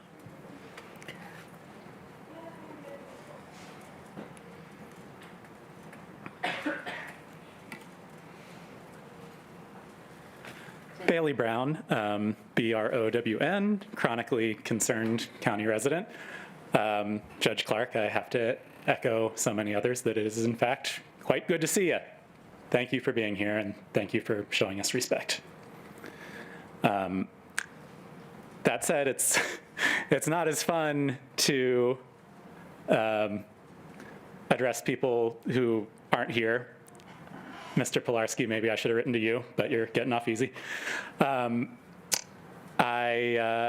going to do it anyway, though, because I think it might be cathartic to some other people, as their comments were to me. But anyway, there's constructive stuff in here. Starting off, I'd like to praise Ms. Hallam and County Council for passing 3 positive jail-related ordinances in one fell swoop. $2 an hour remains too small a wage for incarcerated people who do work for the county and the state. I hope the board and county waste no more time implementing this after Ms. Hallam satisfied the order of operations that was, in my opinion, rather pedantically insisted upon last month. That latest moment in our monthly series of blowouts is precisely why I must also applaud Ms. Hallam for crafting the ordinance to codify the function of the JOB into our county code. I hope those incumbent here in the new administration will take a good long look at themselves, their values, and the statute with the help of your very own solicitor, and take this opportunity to really hash out what we are doing here and adopt actual rules of order as to how this body is run.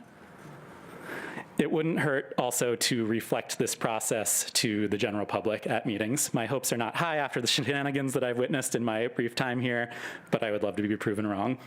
That squabble is also why I felt compelled to give Judge Halsey a send-off.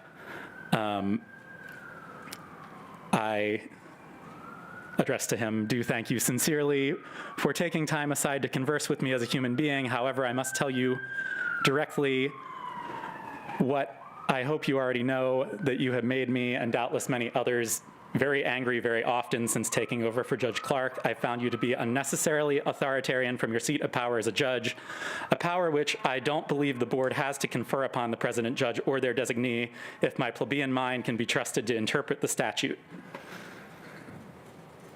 I suspect you would offer up in response something about how this is the way it has to be because this is how it's always been without citation. In this way, you and others have illustrated a foregone assumption that our priority should be preserving the status quo. You have also been regularly dismissive of those of us who levy criticisms on behalf of those suffering and dying, and not least of all, Ms. Hallam and her ideas. I I wish I knew your real feelings. I wish I knew what you would have us do to stand against injustice and mistreatment in the jail. I understand you to say that doesn't matter, but although you're not a partisan elected official, don't dare preside over this body the way that you have and expect me to believe that you are a neutral party. I wonder if you're scared of change in a crooked system you've invested a lot of life into, or if you truly believe in incrementalism. Finally, I also wish I knew what was really in it for you to show up here the way that you did. I hope you see a bigger picture someday and regret delaying much needed progress in our corner of the world. Thank you. Thank you, Mr. Brown. Nasir Muhammad Nasir. And I have to say, I've known Muhammad since, he was a tiny little thing. I hate to, it makes me feel old. Yeah, I'm not tiny anymore, huh? No. My name is... And I didn't mean, I meant like you were 2 or something when I met you, 2 years old, I think. Yeah, that is true. That is true. So that's what I meant by that. Well, my name is my name is Muhammad Ali Nasir. I go by Manny. I'm the Advocacy and Policy Civic Engagement Coordinator for One Hood Media, and I'm one of many who table outside of the jail on a weekly basis. We saw 74 people since the last JOB, and we provided them with money, cigarettes, resources, and a little bit of humanity that we all know is missing from the ACJ. So I'm here to represent them and the nearly 2,000 people who still remain, which include my family and friends. Also includes somebody named Aaron Tipton, who's become a self-advocate and a voice for other residents inside of the ACJ. Unfortunately, though, his advocacy has made him a target, and he's frequently harassed by one jail employee specifically named Sergeant Sarver. Most recently, on December 3rd, in the aftermath of a fight that Aaron wasn't even involved in, Sarver put a taser to his face and aggressively ordered him to the ground. When asked by another resident why Sarver was so aggressive, While asked by another resident why he was so aggressive, Sarver reflected on the good old days where he can beat inmates up with impunity before people like Aaron Tipton started filing grievances. And I can attest to that because I have a good friend in there who actually got one of his teeth knocked out not too long ago by one of the jail guards. Of the several grievances that he's filed, the liaison is only aware of one of them, which is something that I hope the board can look into.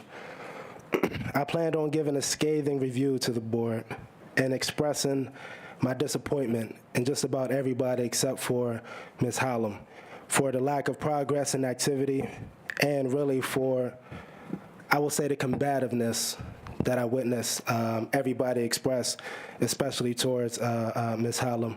But in the spirit of renewal, thinking about there being a new county executive, thinking about there being a new jail oversight board next year, I want to express, I guess, my hope or my optimism for a more positive culture of not just the jail, but the county itself. I definitely want to give props to Ms. Hallam and County Council, who made it possible for workers to receive pay and put an end to the slavery that the jail's been practicing for years, especially also the uniform change out of that dehumanizing and overall negative color red, which I hate so much.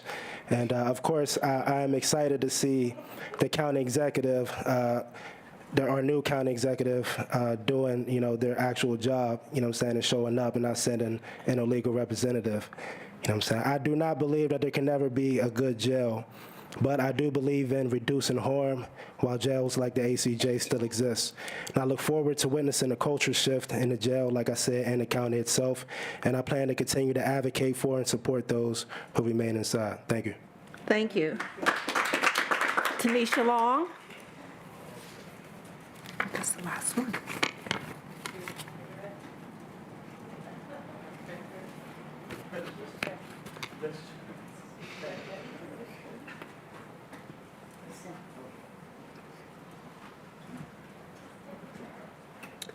All right, Tanisha Long, shorter than Manny. Okay. Anyways, I'm here today to ask Warden Dady why his correction officers cannot seem to keep their hands off of incarcerated individuals, and what he plans to do to change the culture of abuse and violence toward incarcerated people at the Allegheny County Jail. I ask this because 2 weeks ago, corrections officers handcuffed Jared Palmer, searched his cell, and then began to assault him in a way that was barbaric, inhumane, targeted, and criminal. Officers punched and kicked him in the face and in his body while he was defenseless and handcuffed and unable to stop the assault. When he expressed fears for his life and safety, officers continued to assault him until he communicated that he was suicidal. How did they respond to this? They transferred him to the mental health floor, continued the assault with members of the crew team joining in. They tased Mr. Palmer until he defecated on himself, and then stayed in the room while he received a medical examination, interfering with his ability to convey private medical information to his doctors. He was then denied an X-ray because officers claimed that he had reached for their taser. And he then spent several days without a shower, forced to stay in his own feces. Where's the humanity? How's a handcuffed man a threat? Where is his right to medical privacy?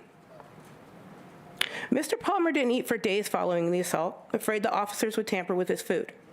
He didn't leave his cell, afraid the officers would plant contraband on him, which is a known problem. He became depressed, rightfully paranoid. He has a chipped tooth, urinated blood, bruises on his body. In your short amount of time here, you've made it clear that you do not value the lives of incarcerated people. But damn, your officers are getting bold. I'm also concerned about the ability of attorneys to communicate and share information with their clients effectively. The video feed for Jared Palmer's visit was not properly working, and Mr. Palmer could not see his attorney. Signs were posted inside the jail warning legal counsel that they could not pass or receive documents during visits. Attempts by Mr. Palmer to get paper grievance forms were initially denied. So far, your jail has violated both Mr. Palmer's medical, civil, and legal rights. What's the plan? While many of your officers may aspire to careers in which violence is celebrated, they need to remember that they are not legally allowed to violate the human and civil rights of incarcerated people. And while county council members like Sam DeMarco believe that medical care and contact visits are luxuries, they're not. It's legally required and morally owed.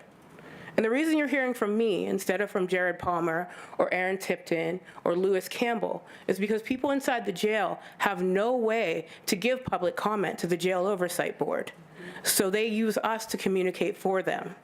And attorneys and civil rights activists and the prison society and people like that are able to go in and check on them. But Jail Oversight Board members need to be doing this too, because this is how people get disappeared. Thank you. Thank you, Ms. Long. All right, those are all of the public comments. Judge Clark, Yes. if I may add something as well, we're having a little wrap-up meeting, and before we get into the business, I just want to make a few comments responding to public comments. So first of all, this was my first 4 years on the board. Not my last, though. But as a lot of folks are looking forward, I also think it is really important that we do also look back.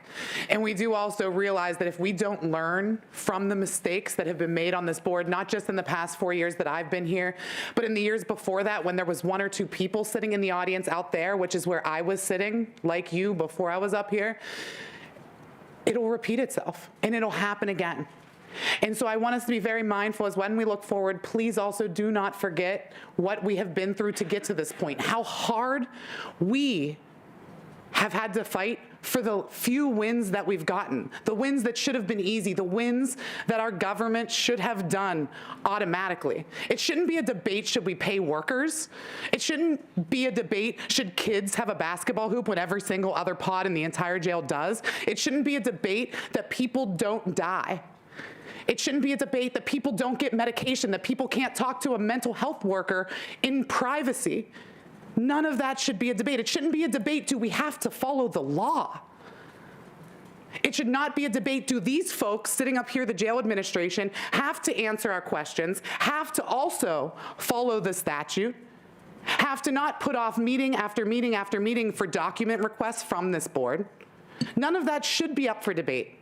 Everybody thinks I like to fight, which I will always if I have to. But I would love to not have to fight for those basic, simple things. I would love to be able to fight for bigger picture things. I would love to be able to fight for a world where this jail does not exist. I would love to be able to focus my attention on those things instead of fighting tooth and nail for basic human decency in a jail that is the single highest line item in our county budget, that every single person, not just the folks in this room, should care about. You know, my first 4 years on this board has radicalized me. People thought I was radical when I got elected. Being on this board, sitting up here with these folks month after month, going into the jail regularly, talking to incarcerated folks, seeing firsthand the things that I couldn't have imagined unless I had been in that jail myself, seeing it with my own eyes, has truly radicalized me. So these next 4 years, we're gonna get some stuff done because I am not playing nice anymore. I have learned that playing nice and doing things the right way that pearl clutchers want you to do them does not equal success, does not equal results. That we have to be creative, we have to think outside the box, and most importantly, that we all have to work together. So I think it is important that we remember what we have done, not just these last 4 years, but prior to that as well. I think it's important to remember that our county executive has not shown up here but one time in his entire 12 years in office, and that we never let a single other member of this board do that again. And also, lastly, I would like to also say that Judge Clark, you have no idea how it feels to just hear my name called during roll call. That has never happened since you have left. You do not know how much of a relief it is for us to hear people responded to in public comments, not just engaging with the board, but also with the administration. And I very much appreciate that. But I want to say something factually accurate. This is not my opinion. I want to make sure that nobody's calling my law school trying to get me in trouble over this, but it is a fact that the reason Judge Housey was sitting here and presiding over these meetings all these months was because Judge Clark put him there and could have removed him at any time. And so that is a fact. That is what the statute says. That is why he was here. So while I do commend the respect that you have shown, that again, our bar is so low, that those things mean so much to us, and they truly, truly do. But I hope that we remember why that disrespect was able to continue for so long. It wasn't just Judge Housey, but it was also that he was enabled to be here. He was placed here by the president judge, as per the statute. That's the one place where the statute has been followed. Thank you very much. Thank you, Ms. Hallam. So the next thing is a review of the minutes from the October meeting, and I believe those were sent out, and so I would entertain any additions or corrections to the minutes or a motion. I'll motion to approve. Is there a second? Second. All right. Any discussion? All those in favor? Aye. Even though I'm not sure we have a quorum, but we're going to approve the minutes anyway. We won't go into that because we have voted without a quorum before, so. All right. Warden's report.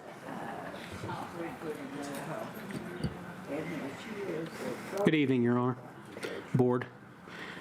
In November, I toured Passages to Recovery in the renewal locations. I spoke with staff members and residents at these alternative housing sites and learned about the positive work being accomplished at each location. It was a privilege to observe how they provided treatment and vocational and educational service to the clients who wish to continue their journey in recovery and gain additional job skills. These programs are invaluable a part of the reentry process as clients are reintegrated into the community following their incarceration. We are continuing to address several ongoing projects as we work to provide updates to the state on its findings in the Title 37 audit. We are following up with the physical plant concerns such as painting the cell interiors and determining additional accountability strategies for tools and equipment in different areas. Our response to the audit is due later this month, and we are finalizing those plans here this week. Pertaining to the NCCHC report, the jail is continuing to work with the county manager's office and the Department of Human Services to determine how best to utilize our collaboration. Areas of emphasis include physical updates to the intake area, additional operational support through the arraignment and commitment process, and increased healthcare and detoxification support from specially trained staff in the intake area. This presents no small undertaking as I continue to meet with the representatives from the courts, the Office of Public Defender, probation and parole, and all those who work together to ensure we are running our part of a communicative and efficient judicial system. We are continuing to look to utilize additional state resources to provide programming and training opportunities for both the staff and the incarcerated population. I've also set up meetings with several outside entities, including volunteers and the Pennsylvania Prison Society, to ascertain what programs and services those groups can offer the incarcerated population. We are continuing to pursue methods of increasing staffing at the facility, as increased employee numbers can reduce turnover are paramount to providing additional services. We have examined our visitation policy and are in the process of updating it to reflect current practices regarding the ability of friends and family to sign up for multiple visiting lists. I'd also like to address the incident that occurred Monday night at the facility at approximately 10:30 p.m. Correctional officers working on the 6th floor housing unit observed smoke coming from one of the cells.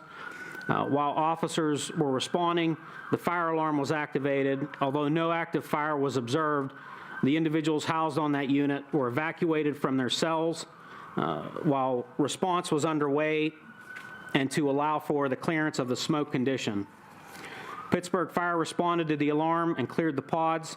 The ACJ medical team evaluated all the individuals, both staff and incarcerated. We did send 3 individuals out to the hospital for evaluation due to smoke inhalation, 1 incarcerated individual and 2 corrections officers. All 3 were treated and released, returned to the facility before the end of the shift. Again, I know Officer Englert had spoken. I also and the administration would like to commend our staff members for responding so swiftly and professionally. Their work and their quick thinking and action ensured that no one was seriously injured or life was lost. Thank you to the staff at the ACJ, the County Manager's Office, and this board for your continued support, and that concludes my report. Thank you. Thank you. Does anyone have any questions? Mr. O'Connor? Yeah, just some.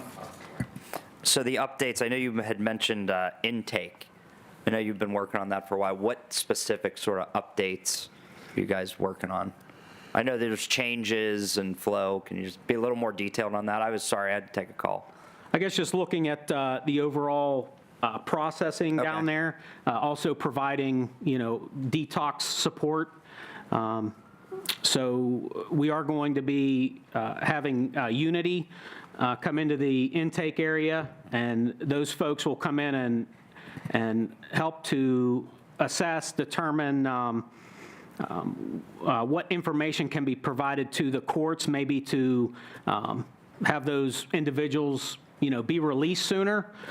So, that's currently a work in progress. Also, the facility, the actual physical layout of the intake. Right. We're definitely looking at, how we can rearrange kind of that area, whether it's medical or arraignment, to, kind of facilitate kind of a smoother process through that area. Okay. So.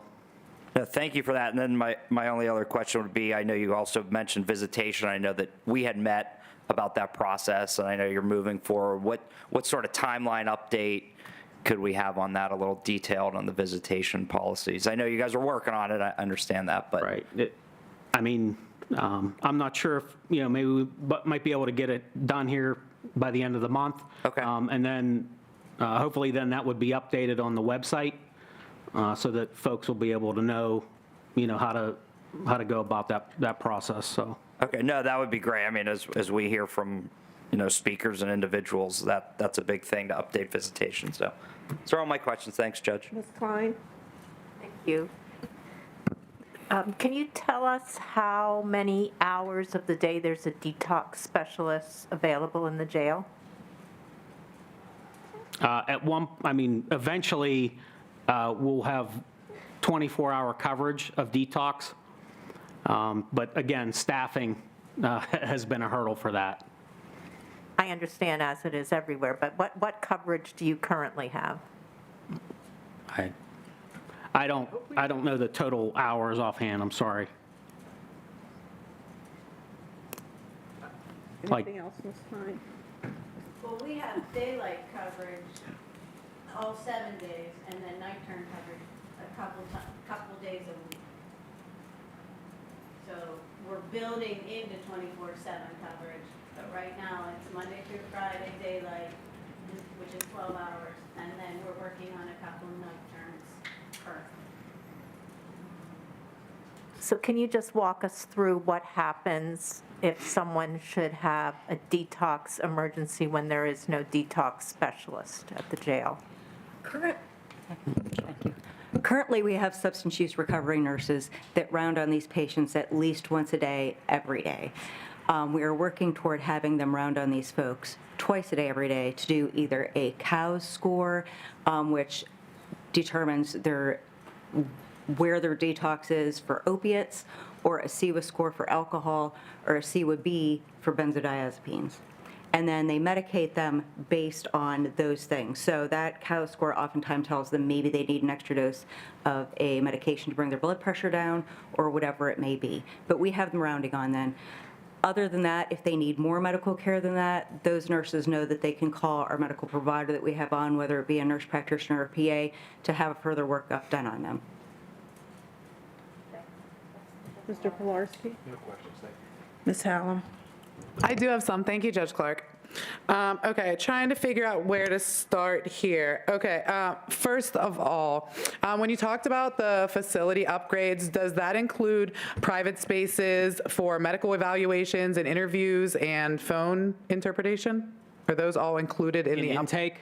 In the intake area? specifically? Yes, we're going to look at how we can change the physical plant down there. But are those things that you're not just looking at, are those things you're planning to implement? Phone interpretation and then private spaces for medical evaluations or interviews? Phones. We have those devices down there, and yes, the private spaces, and then we'll equip them appropriately with the needed devices. Okay, thank you. On average, how long are folks spending in intake?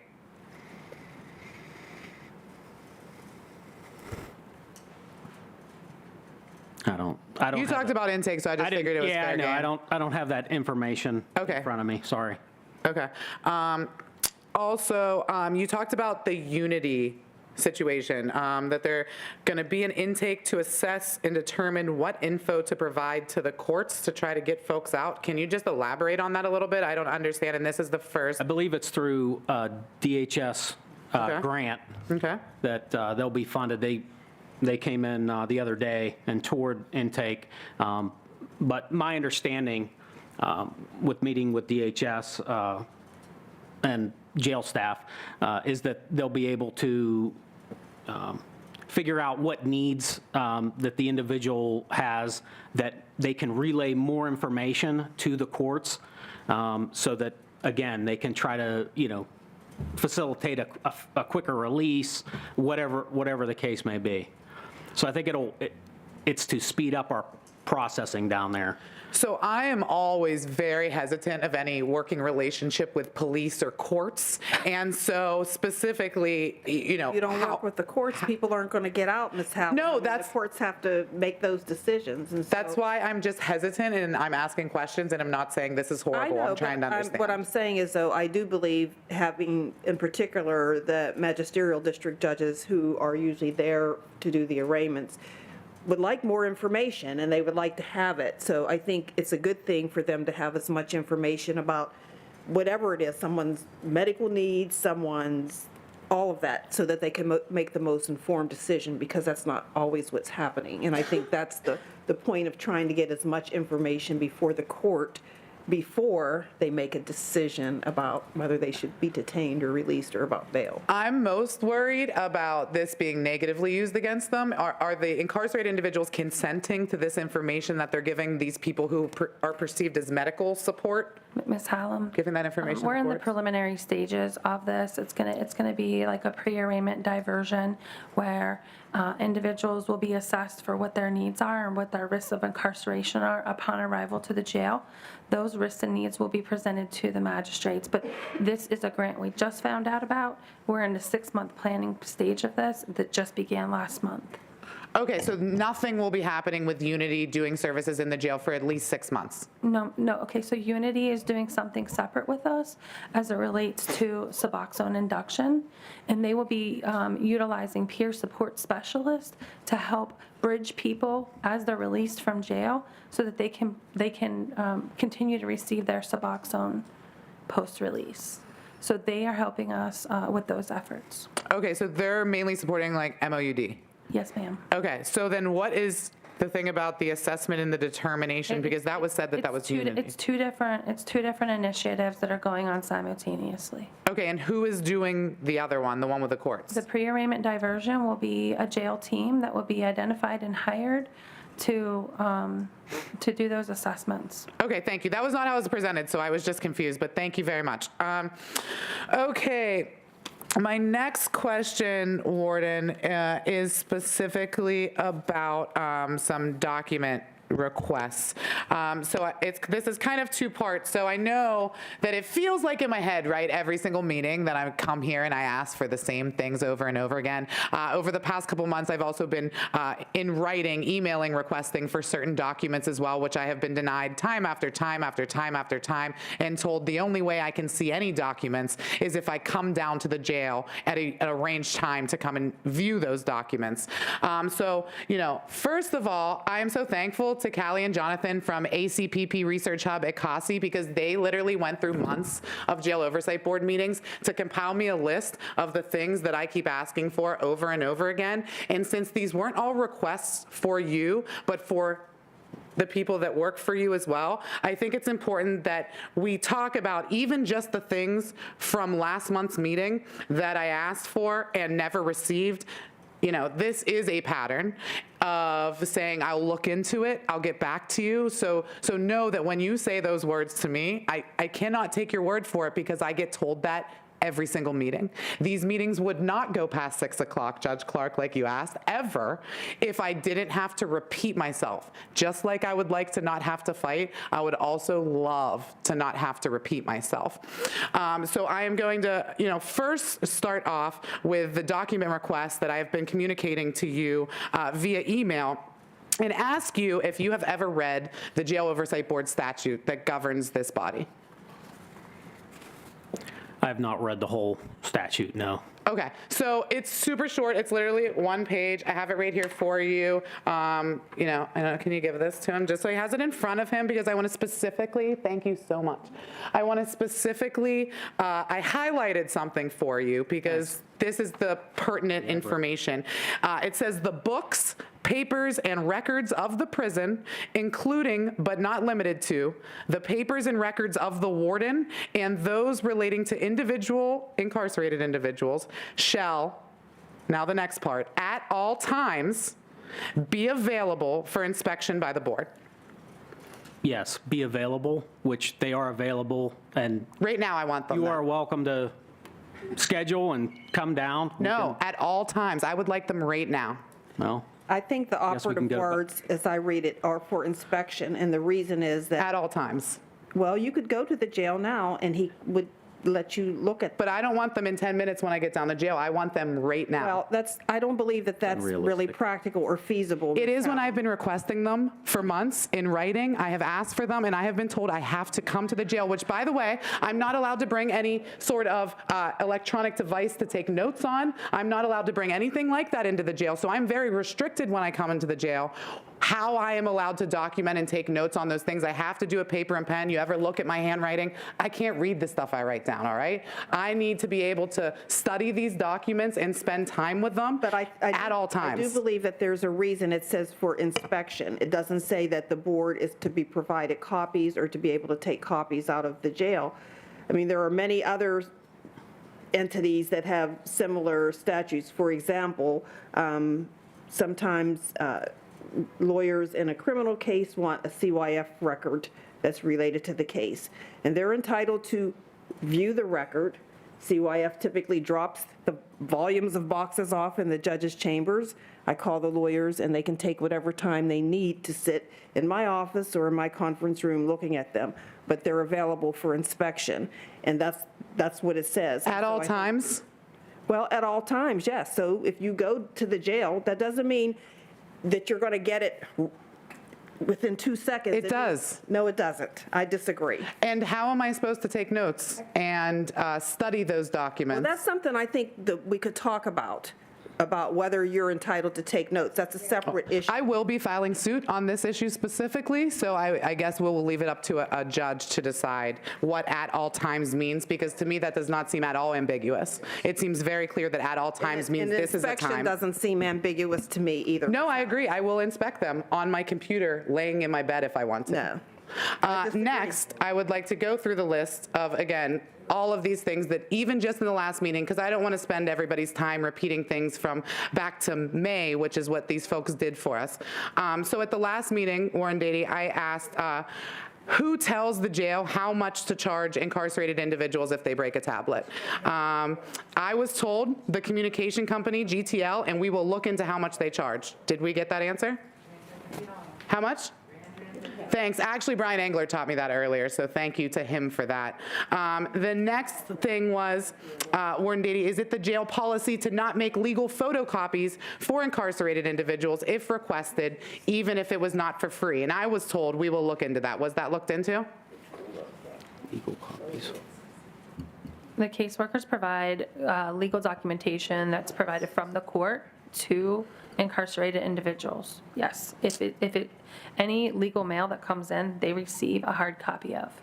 So again, this isn't just from the courts, but any legal mail whatsoever, any legal documents whatsoever, regardless of how they end up in the jail. Does the jail make photocopies for them? Because I know I've seen with my own eyes, before you answer, I have seen them on the tablet. Again, Ms. Hallam, this is the conversation we had where we have a definition of legal mail as far as privileged mail, and they get physical copies of all that mail. It's not opened. There's a specific procedure where all of those lawyers get barcodes, they register, they get that legal mail by our definition, and I understand where you're going with this. Mm-hmm.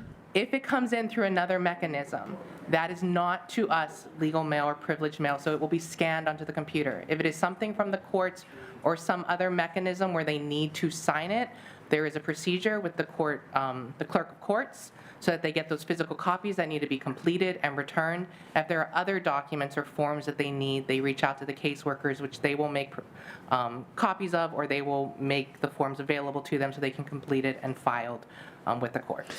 Now, again, we had this exact conversation last time, and I also clarified last time that I was not just talking about privileged communications, but any documents that pertain to their legal case or their legal situation, specifically so that they can mount a defense and participate in their own defense, was the intent of my question. And again, I did clarify this at the last meeting, so talking about privileged communications when you know that's not all I mean, I find to be in bad faith. All right, so let's move on, please. Okay, my next one. Can we put on tablets that incarcerated individuals have legal rights to get photocopies of documents? I was told we will look into that and get it from the caseworkers to them. This could get hazy when they are not privileged documents. We want specific names of people who have this issue. I mean, these are like verbatim what you said last meeting. So can we put a notice on the tablets that folks can get photocopies of their legal documents? You were supposed to look into that and let me know. Did that happen? No, it did not happen, but again, it goes back to the question of your statement of legal documents where they are provided by our definition, all their privileged documents upon receipt at the facility. Okay. The next thing is that there was a public comment at the last month on mortality review. Has this process started? It says no update on the process. Defer to the county manager's office. The county manager's office will provide an update.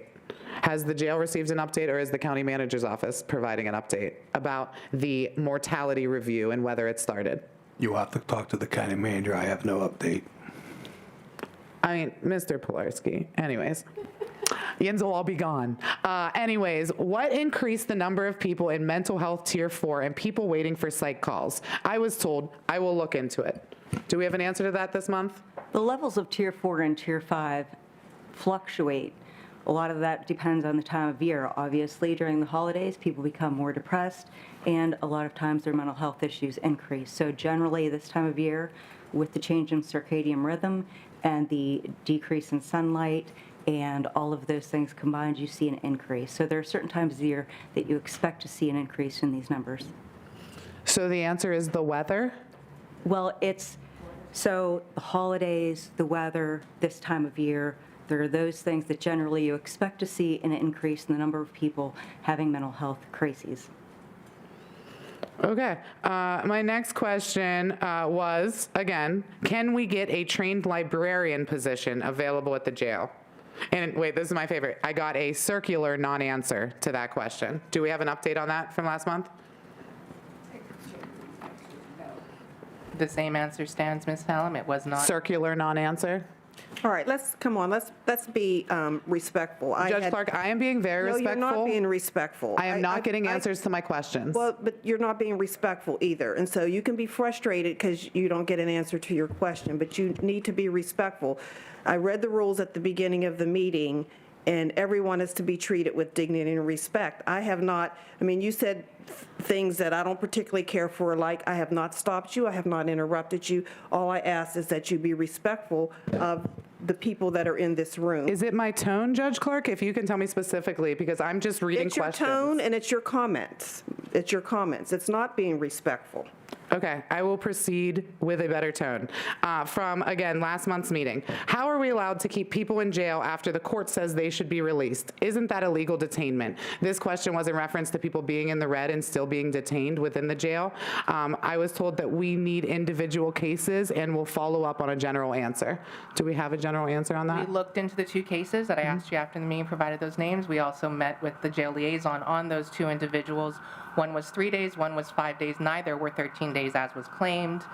We have still not identified what, from the time of the paperwork to the time of the release, because we don't have that information, so it's still being investigated. Still being investigated. Okay, I would really like an update on that when you reach a final determination, please. The next question, what policies and procedures exist in the jail to make sure being in the red isn't a regular thing? I was told we will investigate and look into it. Did you investigate and look into what policies and procedures exist to eliminate that happening? So not as so much as the policies and procedures, but there's a disconnect between what the term of in the red as well as the term of individuals stating that they are to be released, because multiple times that they come back from the courts that they're being released, but we have not received anything from the courts. So it's also that portion of the conversation we had last meeting. So we're starting with these two, identifying those, and then moving from there. Okay, so when I say in the red, I mean when you literally look on the screen at the CO's desk at somebody's name, you can see that they are in the red, right? It is the Keller red. So when I say that, that's what I mean.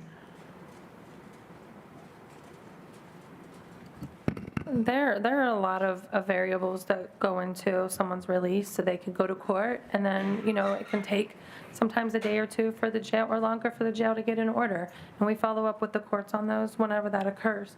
But also, people can be in the red, but not technically released. They may have a release condition, such as JRS, or released to an inpatient treatment program. There's a lot of variables that go into a release and why somebody would be in the red. It's not always because they are being released. Yeah, that is actually, thank you for answering that, because I was wondering that. Would you be in the red if you could not be released? You would still. And is there other things such as JRS and inpatient treatment programs that would? It's any condition that a judge would put on someone's release. Okay. So it could be, that varies. Thank you. And again, Warden Beatty, I have a whole list of all the things. They are going back even further because it was pre your tenure. I didn't want to bring up things that happened before you were here. I did not think that was fair to you. But just know that we are keeping track of this now. And so I don't want anyone to think that they can ever say, we'll get back to you on it and not, because now I will know before. I don't have staff, individual staff on county council. I don't know if yous know that, so I'm just kind of winging it with support from the community. But we will do this going forward, just a heads up. Next, Warden Beatty, this is specifically about staff positions. I heard in a public comment that the mental health director is leaving. Can you confirm that?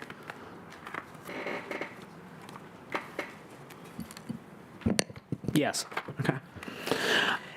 Excuse me one second before you go on. I do, and I had explained to the board members, due to a very personal matter, I have a hard stop at 6 o'clock. Ms. Klein has agreed to continue to chair the meeting. I had proposed to the board the executive session. We'll do it. I'll contact all the board members tomorrow, and we'll do it by team. What's that for? It's Mr. Bacharach wanted to give us an update on one of the lawsuits. Cool. Thanks. So, but we can do that. Not here. Right. Before you leave, can we vote on the motions on the agenda?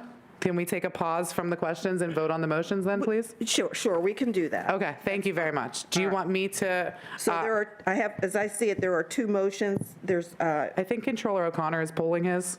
Okay, so there's. Yeah, I mean, we don't have to read mine. So this is the committee for rules, which we all need, and we're just going to keep it to 3 people. But I think one of those individuals might not be present anymore in the future, so this is probably going to be a January motion, so we don't have to read mine. Thank you. All right, so then we have a motion from Ms. Hallam. Thank you so much, Judge Clark. This is a motion to approve $125 in monthly incarcerated individual welfare fund disbursements for the first 6 calendar months of fiscal year 2024, so that's January to June, to be calculated on the first day of each month. I would like to make a motion to approve and ask for a second. Second. Is there any discussion? Any questions? All in favor? Aye. Aye. All right, any opposed? Yes. I believe we've been doing it for 3 quarters, and 6 months is too long, so for that matter, I will be abstaining. All right. Okay, So the thank motion you. carries. Thank you very much. All right. You sure you don't want me to run it? Go out with a bang? No? No. Terry, I know you can do it. I just would have loved to. And again, happy holidays. You too, thank you. Okay, next question is, has Dr. Brinkman's position been filled, Health Services Administrator? Not yet, but we are Interviewing? seeking, yes. Okay. So if anybody wants to be Health Service Administrator at the jail, they are seeking applications? Yeah? All right. But for real, guys, if you know anybody that needs a job, the staffing crisis at the jail is literally killing people. Truly. Please spread the word, especially if they're good, decent human beings, as most of the people who work at the jail are.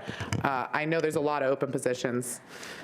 I'm still waiting to come down, and I want to take that test for the CO. Physical test. I'm so serious about that. That's not even a joke. I would really like to see what that's like.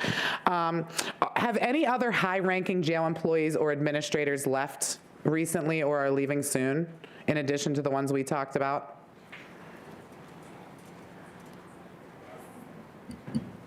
No. No? Okay, and then my next question, I think, is not for you, Warden Beatty. I think I'll save that for the Deputy Warden's report. I think they're more appropriate for there. But thank you very much for your help. If there are no more questions, we can proceed with the Deputy Warden's report. Thank you, Ms. Klein. Good evening, Board. Staffing update since the last Jail Oversight Board meeting. We had 2 promotions, Captain Dennis Mason and Major Eric Hintmeyer. We graduated 14 from the training academy on November 9th. Our next cadet class will begin Monday, December 18th, which consists of 24 corrections officer candidates. Individuals awaiting transfer to the state DOC. We currently have 12 males, 1 female with 300 Bs in the facility, 2 males, 0 females with detainers, and 8 males with open cases. The longest wait time on a 300B was received August 10th, and the shortest wait time is from November 21st.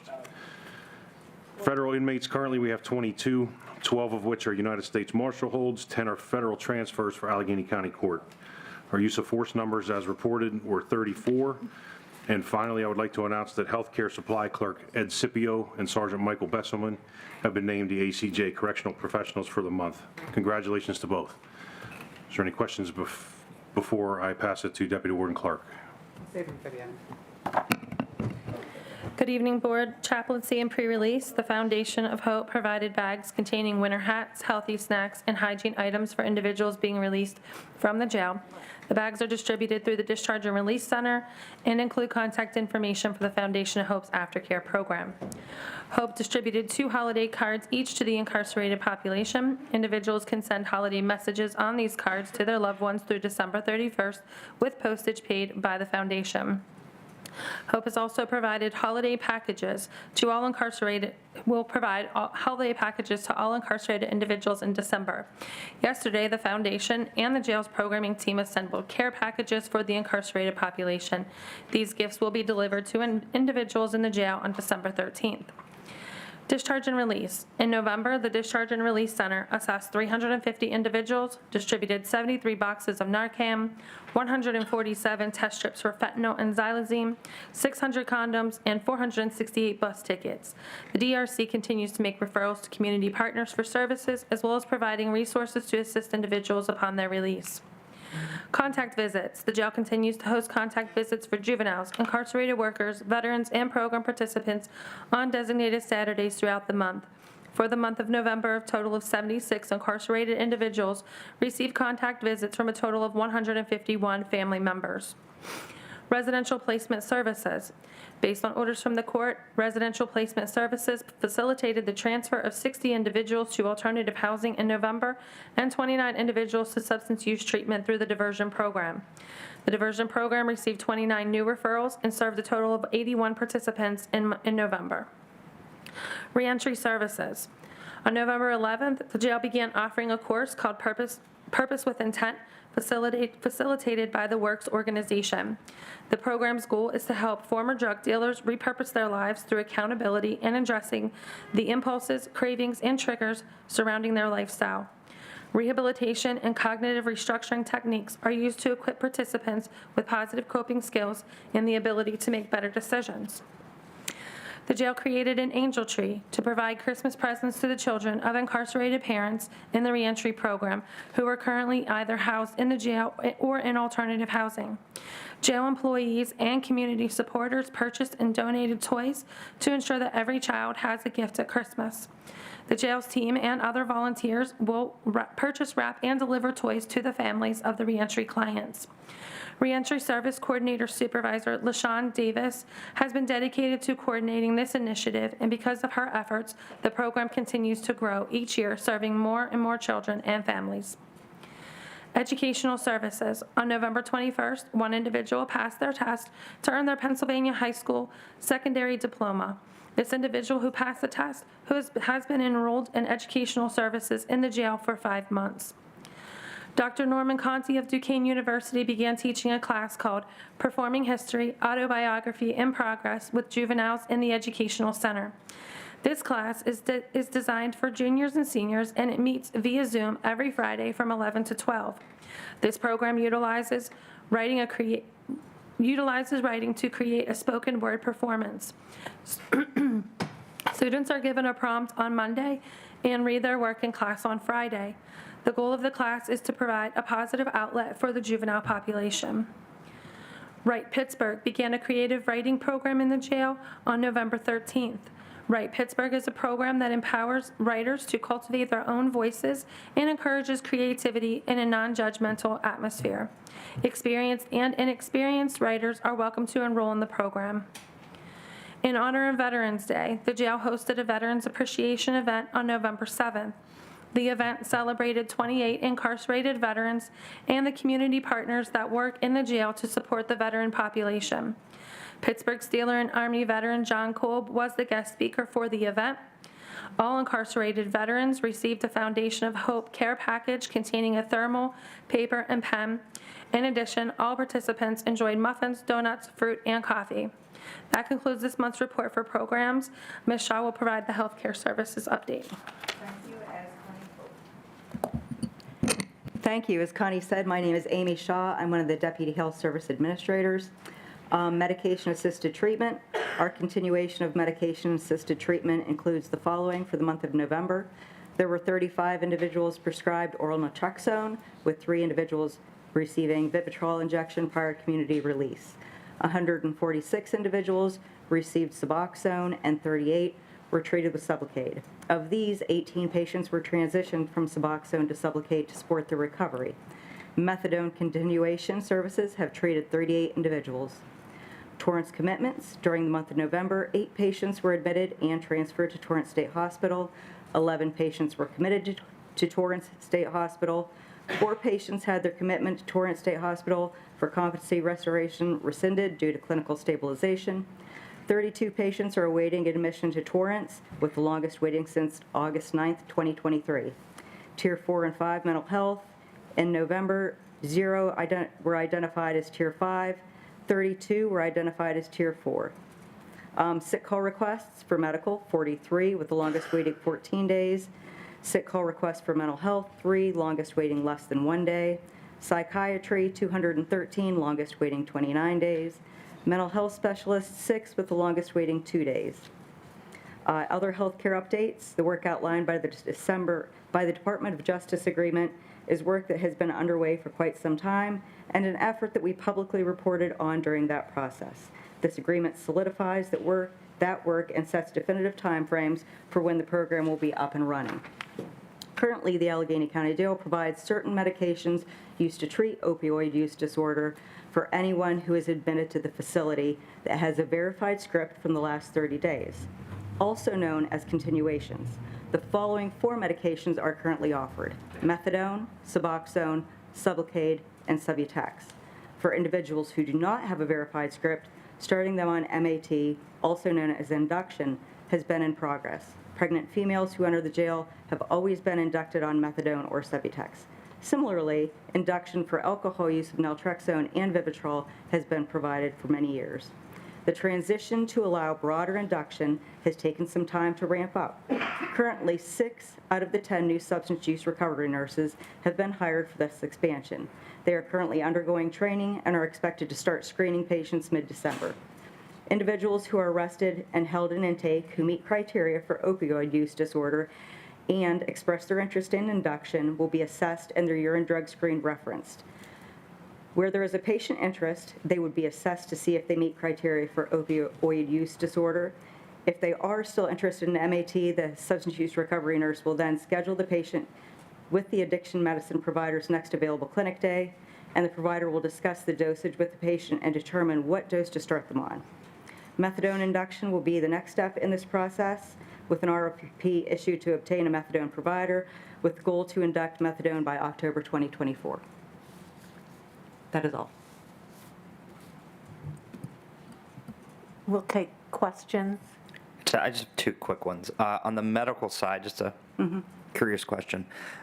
When you guys make changes, little changes here and there, like, okay, medicine has to be before 3 o'clock, how often is that policy changed, rewritten, put into, a permanent, effective change in that department? Policy revision takes a little bit of time because although we make that change, then the policy revision has to be made by our employee who does those policy revisions. Who does the review? I didn't hear that last part. Currently, we have... I know it's a different situation right now. I understand that. One certain person, yes. And then they make those changes. It gets reviewed by the medical staff that would be involved in that, and then it goes to the warden, the medical director, and whoever the HSA or the warden of healthcare services would be to sign off on that policy. Okay. All right. And then just one other quick thing on release. I should have asked this earlier when you guys were going through that process with the courts. What's sort of the tracking process? So you call the courts, has this individual been released? What's the back and forth there to sort of streamline that? Or is there, do they have 6 hours to get back to you? Is it within an hour? What's that? I mean, we don't tell the courts when to get back to us. No, We that's do why email I'm them. wondering if there's a hiccup to try to speed that process up. It's typically done via email, and we just make notification that, we saw this person went to court, and we just need the court documentation, and then we receive it. Is it quick? What's the usual turnaround on that? It could vary, I guess. It can vary, yes. Okay. Just because we're actually doing an audit right now, and it's interesting to see how we're not tracking certain records. So it's an interesting question. So thank you. That's all. Mr. Pilarski? Bethany, I have some questions, or would you rather go first? No, you can go, thanks. Okay. Who is paying for the holiday care packages? Because that usually, or formerly, came out of the IIWF fund. The holiday care packages are paid for through the Foundation of Hope. Well, that's very generous of them, because we used to, so thanks for them. And question, how are you segregating the one female on the juvenile housing? After having seen that juvenile unit. The female juvenile you're referencing? Mm-hmm. She's on Pod 5 Bravo. There's a specific area for female juvenile offenders when we do receive them. They're separate from the adult offenders. So she does not have contact with adults? Correct. Okay, but is she going to the education? She has access to the, Education would be brought to the individual. so she doesn't go down to the education? Correct, because we have male juveniles in the class. Okay. How do people enroll to the Right Pittsburgh program? I guess that's not a virtual program, they meet? No, it's in the jail, and it's offered to individuals. Primarily, it starts with our reentry program, and since it's new, that's where a lot of our programs start, and then it branches out from there to other pods that haven't had the opportunity to participate. So they just started, and we're just looking to grow it next year to additional courses. My last question or comment was, I thought Tedesco was the methadone provider, so I'm confused why you have an RFP out for the induction So of Tedesco is the current provider, but their contract's coming to an end. So as part of the county policies for procurement, whenever a contract comes out to an end, if we don't have a renewal clause, it goes out to the streets. Okay, thank you. That's all I have. Thank you. All right, I got a few questions here. First, I want to respond to a couple things that were said. You talked about the angel tree. Is there a way that the public can get involved with that in the future? Because I know I didn't know about it, and I'm sure there's some folks even in this room who would be really interested in helping. It's a program that has grown every year. We offered it to all of our reentry participants this year, and all the children who were signed up were adopted by the jail teams. Okay, so it was, you didn't have any more need, was the reason? Okay. We had over 70 children that presents were bought for. And so this is offered to whom again? It was for individuals who are in the jail's reentry program, either housed in the jail or in alternative housing. So do you think that maybe since, the demand was met so quickly, that maybe you could expand it to everyone in the jail who has children? We're considering that. It's just, it's kind of hard to grow it from one specific unit to the entire jail simultaneously. So we're looking at ways to expand that in the upcoming years. And if you do it, can you just please let us all know, because maybe we can help and get the public involved to coordinate that. The next thing is, you were talking about the young girl who's incarcerated in the jail right now. And again, like Terry said, I kind of want to follow up on that, because I'm really concerned that she's not receiving an equal education as the young boys in the jail are. And so I'm just wondering if you can talk a little bit, is she just getting like packets under the door like they did in COVID? What does her education look like? She does get packets, but the teachers and the school counselors go up to the pod and see her on a daily basis. So it's not on a daily basis? So it's not just she gets a packet and she's forgotten about. They go up and see her so that she's having that interaction and that support from the school. Okay, that is not the same information that was brought to my attention, that she is seeing a teacher or counselor every day. Okay, and you believe... Monday through Friday when the school is open. Okay, is coming to her on her pod.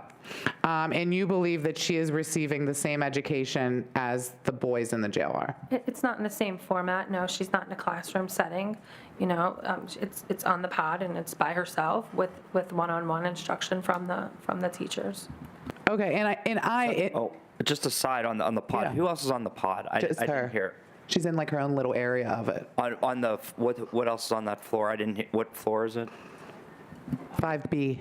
It's on the 5th floor. It's the medical house. Oh, okay, sorry. I didn't hear that part. Thank you. No, that was a really good question, because is there a pod that's for young girls? This is maybe just my ignorance, but I know the law that says that children have to be separated from adults in the jail by sight and sound. Is that the same based off gender? Like, do boys and girls have to be separate? I'm just trying to understand why she can't be down near the school where the boys are. We don't mix males and females anywhere in the jail. But is that a law or is that a jail policy? But it's definitely jail policy. I'm unsure if it's the law. Okay, I was just trying to understand. Thank you for that. Next, I really want to talk about the DOJ settlement. It is something that I'm so excited for. I know it's most exciting because this is one of the things that every single month the administration has said, oh, we're working on that, we're working on that. Now you have to, because the DOJ said you do. Again, I would hope that in the future, under your administration, Warren Dady, that we don't have to wait for order from the DOJ, or, you know, this was a settlement for a man who sued on an ADA violation. I would hope that we don't have to wait for these sort of things, for somebody to force us to do these sorts of things, for us to just do what is best practice. So I just kind of want to, for anybody who isn't aware, there was an individual who was suing the Allegheny County Jail for being denied methadone and being forced to go through cold turkey detox in the jail. As a result of the settlement, he received $10,000, but the jail is now mandated to provide medications for opioid use disorder, to offer it to anyone who wants it. And so, you know, my first question is kind of about the timeline. So you have given this October 2024 timeline. Is that when you foresee the program to actually start, like for it to start being offered to everyone? We expect the methadone to be by October 2024. Okay. I just wanted to make sure that Ian had all read the order, because it does say that the provider needs to be chosen within 6 months of the effective date. That has been started, correct? That's what you were talking about with Tediso, their contract's ending and a new one's going out, okay? And then within 2 months of retaining the provider, the policy, Allegheny County has to provide the policy for how this medication will be distributed. Is that something that you're waiting for the provider to be selected to start working on, or is that something that's being worked on already? We have one provider currently, but we're going to need a second one to be able to fully do the induction, because one provider can only see about 150 patients. That's the maximum. So we actually need another provider on board to be able to do the full induction. Okay. And then this is, I think, a really important point that has gotten lost in media attention of the order. But it says that Allegheny County will not use incentives, rewards, or, this is the key word here, punishments, to encourage or discourage individuals from receiving any particular medication to treat opioid use disorder while they're in the jail. I know that we have heard reports before of folks being taken off their MOUD, maybe they were cheeking it or something along those lines. So it is agreed upon by the jail that you will no longer remove anybody for any reason as any sort of punishment? I can't imagine that we would. Okay. Okay, that is great. Does this settlement agreement apply to the alternative housing facilities as well, like Renewal and Passages? I don't know if it does. However, both facilities are doing Suboxone and methadone and induction for Suboxone. And once methadone is completely transitioned, Renewal starts, January 2nd, referrals to Renewal will begin, and at Passages to Recovery, they've been accepting methadone clients. So once the initial phase of clients goes to Renewal and we begin that process, then we're going to evaluate for induction to begin there as well. But Suboxone has been ongoing at both facilities. Cool. That's a great update. Thank you very much. Another question is, what is the consequence for failure to comply with this court order? Like, what will happen if Yins don't follow what they list as actions to be taken by Allegheny County? I can't speak to that, but I can't imagine that we're not going to comply. I hope not. I mean, this is going back to like Laura Williams was telling me that this was happening soon. So I really do hope that this is something that happens. I do see that there will be compliance monitoring, so it looks like the DOJ will be on you to make sure that it is something that happens. Next is are you planning to hire someone to ensure compliance with this court order? Like, is there going to be a specific position that is created specifically to ensure that MOUD is being offered to everyone who wants it, needs it? Or if not, what specific position that exists already, who will be responsible for making sure that this program is implemented to the best of your ability? Deputy over medical. Yeah, the Deputy Warden of Health Services that is posted, but we also have 2 quality managers who are responsible for healthcare and their compliance to their policies and procedures and other things within the quality system for healthcare. Okay, so not just specifically this, but all of the things to make sure it all works smoothly. Okay, that's cool. Thank you very much. My next question is how, and if this is not something that you have yet, that's cool too, but like currently right now, can you walk me through how the process that you identify that a person has opioid use disorder currently? Every person that comes into the jail, we ask them to give a urine drug screen. On that urine drug screen, we identify what they have in it. We immediately do a COWS or a CEWA score to see if they're if they are detoxing already. And then as they go through the intake process, we keep measuring that COWS or CEWA score to see if it goes up. If it does, then we know that that's somebody that we need to look at as far as having an opioid use disorder and starting them on medications. So that's how we identify them. Great, and do you foresee that to be the process going forward as well? I do so far. Since we started that, it seems to be working. Cool, thank you very much. My next question is about, again, talking about something that we talk about literally every month, the solitary confinement referendum. I always like when the jail oversight board meeting falls this late in the month because we actually get that month's solitary report for this meeting. So we do actually have the November solitary confinement report. And again, I want to bring up a couple of things. And Warden Dady, is this something that you are familiar with, the law that we passed to ban solitary confinement in the jail? Yes, that they get out 4 hours. At least 4 hours or more, yeah, Chapter 205. Yes. Are you familiar with the language of it? Yes. Okay, because something that may not even be on your radar, but that the jail has seemingly continued to violate this law. And I want to warn you because I do foresee this being litigated in the future if this issue isn't solved. And I think it's a pretty easy issue to solve, is that nothing in this says that someone needs to be alone in a cell to qualify under solitary confinement. If they just aren't out for there could be 50 of us in a cell together. If those folks, if even one person out of that 50 doesn't get at least 4 hours out of their cell, that counts as violating the solitary confinement ban and would have to be documented in the report why that happened. What's concerning to me is that even in the official report that's posted online, under the executive summary, it talks about how it admits that they're only including folks who are isolated in a cell alone for more than 20 hours a day. And I just want to make sure that you understand that that's nowhere in this law, that is the requirement. It's any individual is not allowed out of their cell for at least 4 hours a day. They're in solitary confinement. So that part wasn't as much a question as just for your information, because I do foresee litigation in the future about this, and I would not want the taxpayers of Allegheny County to foot that bill or their taxes to go up because of lawsuits arising out of the jail.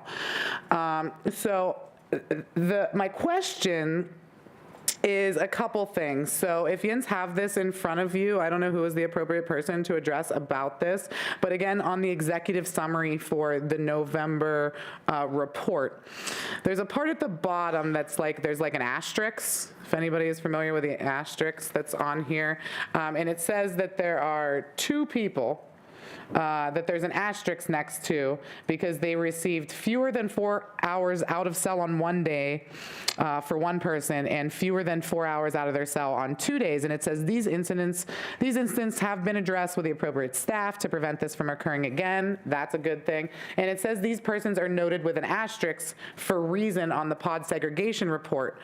And I am just wondering why one of them says medical and the other one just has an asterisk. Is there some different reason for Both were an issue, was a transfer from a medical unit or from a restricted housing unit, one way or the other way. And somehow they got missed for their recreation. That's why it's noted on there. Yeah, I just meant why are the two that are noted different? Was one's medical with an asterisk and one's just asterisk? Is that just a mistake? I don't remember the specifics on it, but like I said, one was transferring from a medical unit back to a segregated housing unit, and I believe the other one was segregation to a medical housing unit. The opposite way is what you're Or a mental health saying. unit, correct. Gotcha. So I think that's why it's designated like that. Okay, thank you for that explanation. Another thing about the solitary confinement ban is, there are 3 exceptions. So that is the purpose of the report. But there is an exception for a facility-wide lockdown. And for some reason, I read that there was no full-day facility-wide lockdown, but then I see specific pods that were locked down for both full and partial days.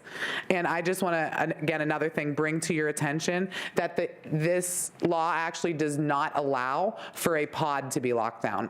It does not allow that. It only allows an exception for a lockdown if it is the entire facility. And even in that instance, it is very clear that you must provide, you must document specific reasons why that facility-wide lockdown is necessary and why less restrictive interventions are insufficient to accomplish the facility's safety goals. Never do we get that. The explanation about why less restrictive interventions were insufficient to accomplish a safety goal, all we get is literally copy and pasted safety and security, safety and security, safety and security. Again, I do foresee the county being litigated against because of this report, so I just want to bring it to your attention before we get to that, again, so that the taxpayers don't have to suffer because of the administration's Just a question. willful clarification, ignorance. Ms. Yes. Allen. Just a question. The less restrictive measure is locking down a housing unit instead of the entire facility for a day. But you can't do that. So you'd rather we lock the whole jail down when we can just isolate one housing unit? What I am saying is that I would rather there be no lockdowns ever, but when there are, the only exception to this is a facility-wide lockdown. That's what the law says. Very good. Yeah, so I'm just letting you know, it's not about what I want. I wish I got to make all the laws. I think this world would be a better place, but I'm just following the one that exists already. You agree, I saw that smirk, you agree.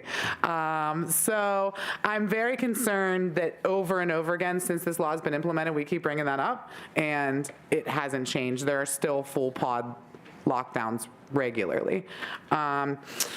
My question is, when it says partial lockdown, how much rec do they get? A partial day, sorry, I want to be clear. As much as possible. I can't be specific because partial means we have something to do. When we're done with it, we get back to recreation. Okay, so it means they didn't get 4, that's why you put them on this list, but they could have got 2 or 3. Sure, correct. Okay, cool. What about, I know there are lockdown reports that are required for this. Where do those exist? Can you send them to the board when they happen, just so that we don't have to have this dialogue back and forth every month about the lockdown reports?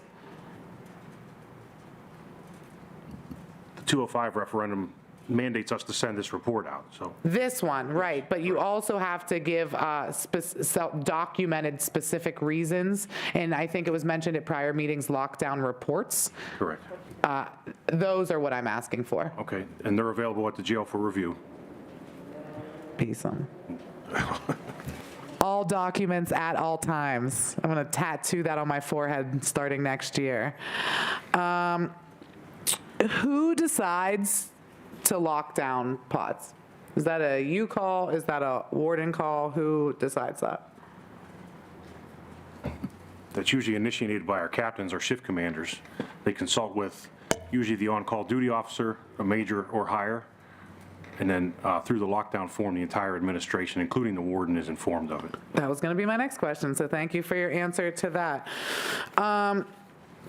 My actual last set of questions is, also, Chief Deputy Beeson, did you look into that person who I was talking about without a tablet?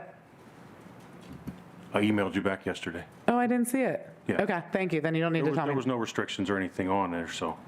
They had a tablet? You They had confirmed? access to it, yes.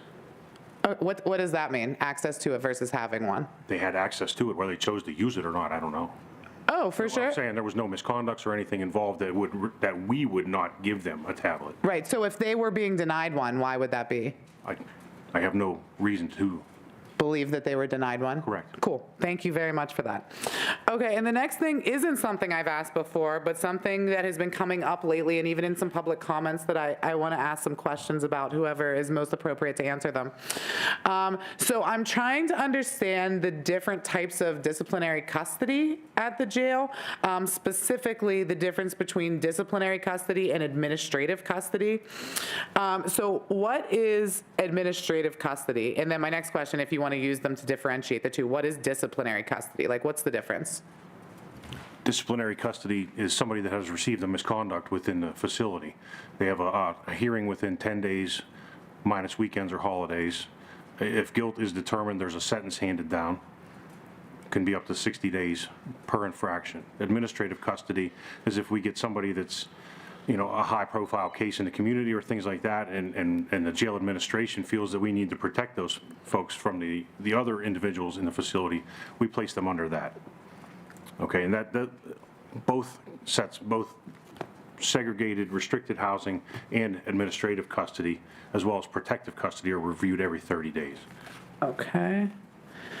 So administrative custody is never imposed because of behavior. That's only disciplinary custody. We have an administrative custody called Tier 2. There are 2 tiers, Tier 1 and Tier 2. So if someone is a perpetual behavioral issue, they can be placed on administrative custody, Tier 2. Okay, so Tier 1 is high-profile case or protective custody, which I'm guessing is like the exception under the solitary confinement. That's where they would be put. And then Tier 2 is every time they come into the jail, there are issues, and so they automatically go into Constant this? altercations, misconducts being issued to them every time they get out of restricted housing, another misconduct, right back they go. So why would they not get disciplinary custody then? Why are you why do we assume that they're going to do? They're still housed in the same area, like I said, and reviewed every 30 days. That's just a different type of custody. Yeah, but it's not a sentence. It seems like disciplinary custody is, this is your sentence, this is how many days you get. I think you said up to 60 days, right? Per incident. Up to 60 per incident. But administrative custody could be indefinite. You could be on that custody forever. No. If we see improved behavior, that's why we have the review process every 30 days, then we can pull it back. But could it be indefinite? Could it be for the duration? Depends on the individual and their behavior. Okay, but a person could be in administrative custody for 2 years? Absolutely. Okay. When are these folks on like a permanent list of that? Like if they are released from jail and they come back, do they immediately go into the administrative custody? No. No, okay. Who makes that determination to put them on administrative custody? The administration. Okay, specifically? Could be any one of us. Okay, like you 5, no one else? It's usually from the operations side. Okay. So the majors, the deputy warden, or myself. Okay. Is there, you said that there's a 30-day review every 30 days. Is there any review that happens within 30 days, or is it just once you're on it, you won't get reviewed for 30 days? It's every 30 days. Okay. And is there an appeals process? Only for misconducts. Okay, so only for disciplinary custody. There is no appeals process for administrative custody. Right. Okay. Do they, if someone is to be being placed on administrative custody, do they have to be cleared by medical and mental health professionals before being put on that status? Like, is that Yes. something you make sure they're not? Absolutely. Okay, Yeah. compensating. It's the same as restricted housing. It is the same. Mental health clearance before that happens. Okay. And someone who's on administrative custody, so I have been like 8E is DHU, right? That's disciplinary custody. Yes. And where are folks housed under administrative custody? Are they also on 8E? Yes. Okay, so there is no one anywhere outside of 8E that is on administrative custody or disciplinary custody in the jail? They could also be on 6F. 6F, is that girls? No, that's males. Okay, but everybody that's on disciplinary custody is on 8E? No. No. Okay, so both administrative custody and disciplinary custody could be on 8E or 6F? Yes. Okay, cool. Or 1C if you're female. Okay, 1C. Okay, and so I don't know that I've ever been to 6F, but I've been to 8E a few times. What are the conditions of confinement for folks on administrative custody? Do they get recreation? Absolutely. Okay, so they get there at least 4 hours like anyone else does? They're included in the recreation logs that we keep. Oh, awesome. I've still been waiting to see this. They're at the jail whenever you want to see them. Yeah, I know, that's what you keep telling me. Again, all documents at all times. Commissary, do they get commissary if they're on administrative custody? Tier 1 does, yes. Okay. Do they have access to tablets? Yes. Do they have phone calls? Yes. Can they get in-person visits? Yes. Do they have access to jail programming? Don't believe so. Okay. Do they have the ability to like put in sick calls and call a nurse or mental health? Okay. Yes. Okay, and then for the disciplinary custody, what is the difference between DHU and RHU? Are they just different words? It's interchangeable. Interchangeable, same thing. Okay. And again, they are either on 8E, 6F, 1C. Yeah. Okay. And this is what is imposed when you get a misconduct. So, I'm going to tell you what I think I understand you're saying the process is. You get charged with a misconduct. Within 10 days, you get a hearing. 10 days, not including weekend or holidays. I did write that part down. And then you can get an up to 60-day per infraction sentence for that misconduct. Is there an appeals process for the finding of guilt of the misconduct? Yes. There is an appeals process for that, okay. And are there different classes of misconducts? Yes. Okay, how many? 3. 3, okay. Is there, I think I have a list here of class 1 and 2, but I don't know anything about class 3. I have class 1, murder, manslaughter, escape, possession of contraband, theft, burglary. I have class 2, punching, taking unauthorized food, possessing unauthorized clothing. What is class 3? Is that worse than class 1 or No, better? it's less severe than class 1 and 2.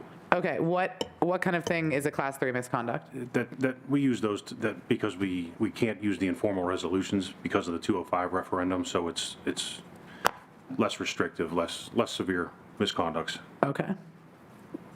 And again, these folks also have to be cleared by medical and mental health professionals before they... Everybody. Everybody does, okay. And is it the same folks that determine when to place somebody on that's DHU, RHU status? The same folks, like you had told me earlier, it's the operation, the majors or the deputy wardens, is it the same people who determine if you get in disciplinary custody as well? No, sergeants, captains can also sign off on misconducts. Okay. And then this one is also reviewed every 30 days? Which? The folks who are on DHU, or is it just once you get that sentence, you got that sentence, and that's how many days you get? They're still reviewed. Yeah. They're still reviewed every 30 days? Yes. Okay.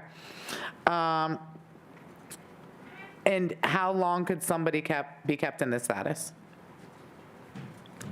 You're asking for disciplinary housing? Yeah, for disciplinary If they housing. keep getting multiple misconducts, Forever. then they can keep stacking up the sanctions that are levied because of the infractions. Okay.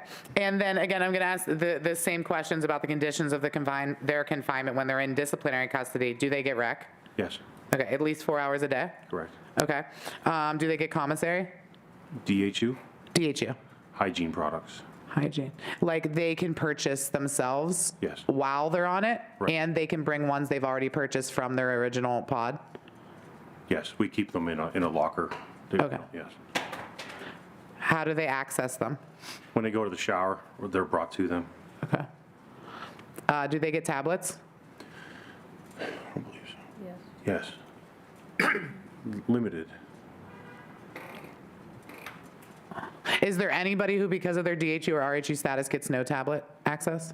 If somebody has a broken tablet or Yeah, whatever. but other than that, Yeah. it's never just a punishment if you didn't break a tablet? Right, everybody has access to the tablets because of the law library and things like that. So anybody on restricted housing just doesn't have access to the pay portions of it, you know what I mean? So, Okay, so they get the free part, just not the paid? correct. Okay.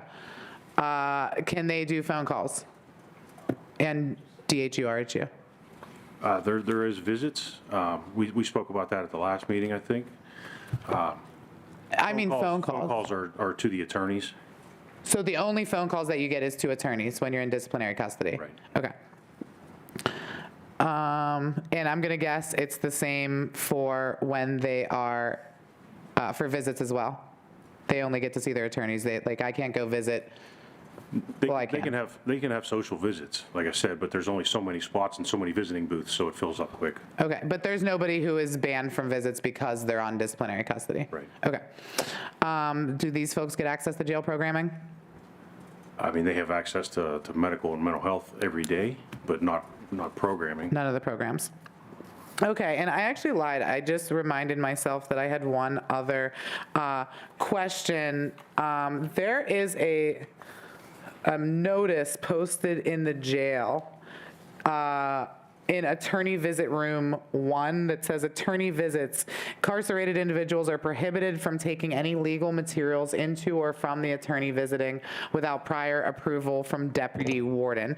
This is a new notice that was put up. I don't know who I should be directing this question to. That's always been the policy of the jail. Has that notice always been up? Yes.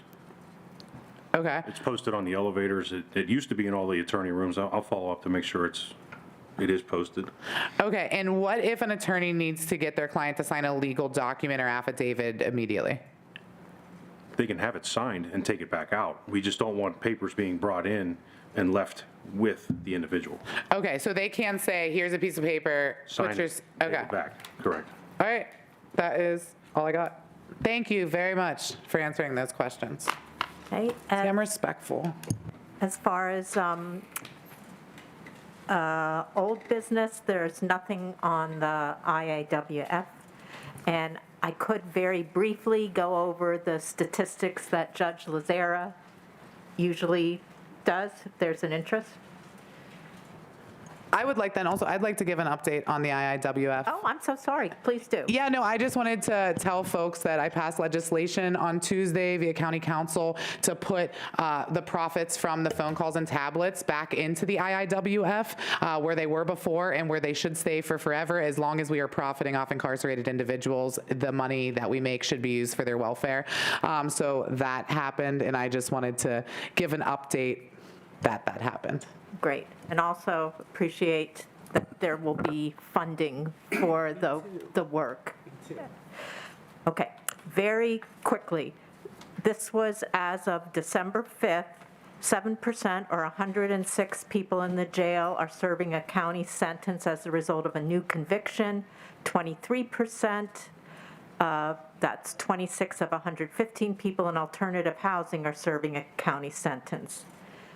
21% or 337 people in the jail itself had a hold from an external jurisdiction, including other counties. No individuals in alternative housing have a hold from another jurisdiction. 39% or 619 people in the jail were detained by Allegheny County Adult Probation. These individuals have been detained for violating probation on a crime for which they had been previously convicted. 22% or 25 of 115 people in alternative housing were detained by Allegheny County. 28% or 437 people in the jail were held pretrial only, meaning they had no other reason, such as external holds or detainers, keeping them in jail. Of those people, 4% screened as low risk for reoffense based on the Allegheny County locally validated pretrial risk assessment. 23%, 26 of 115 people held in alternative housing were pretrial only. Of them, only 3 screened as low risk for reoffense based on the Allegheny County's validated pretrial instrument.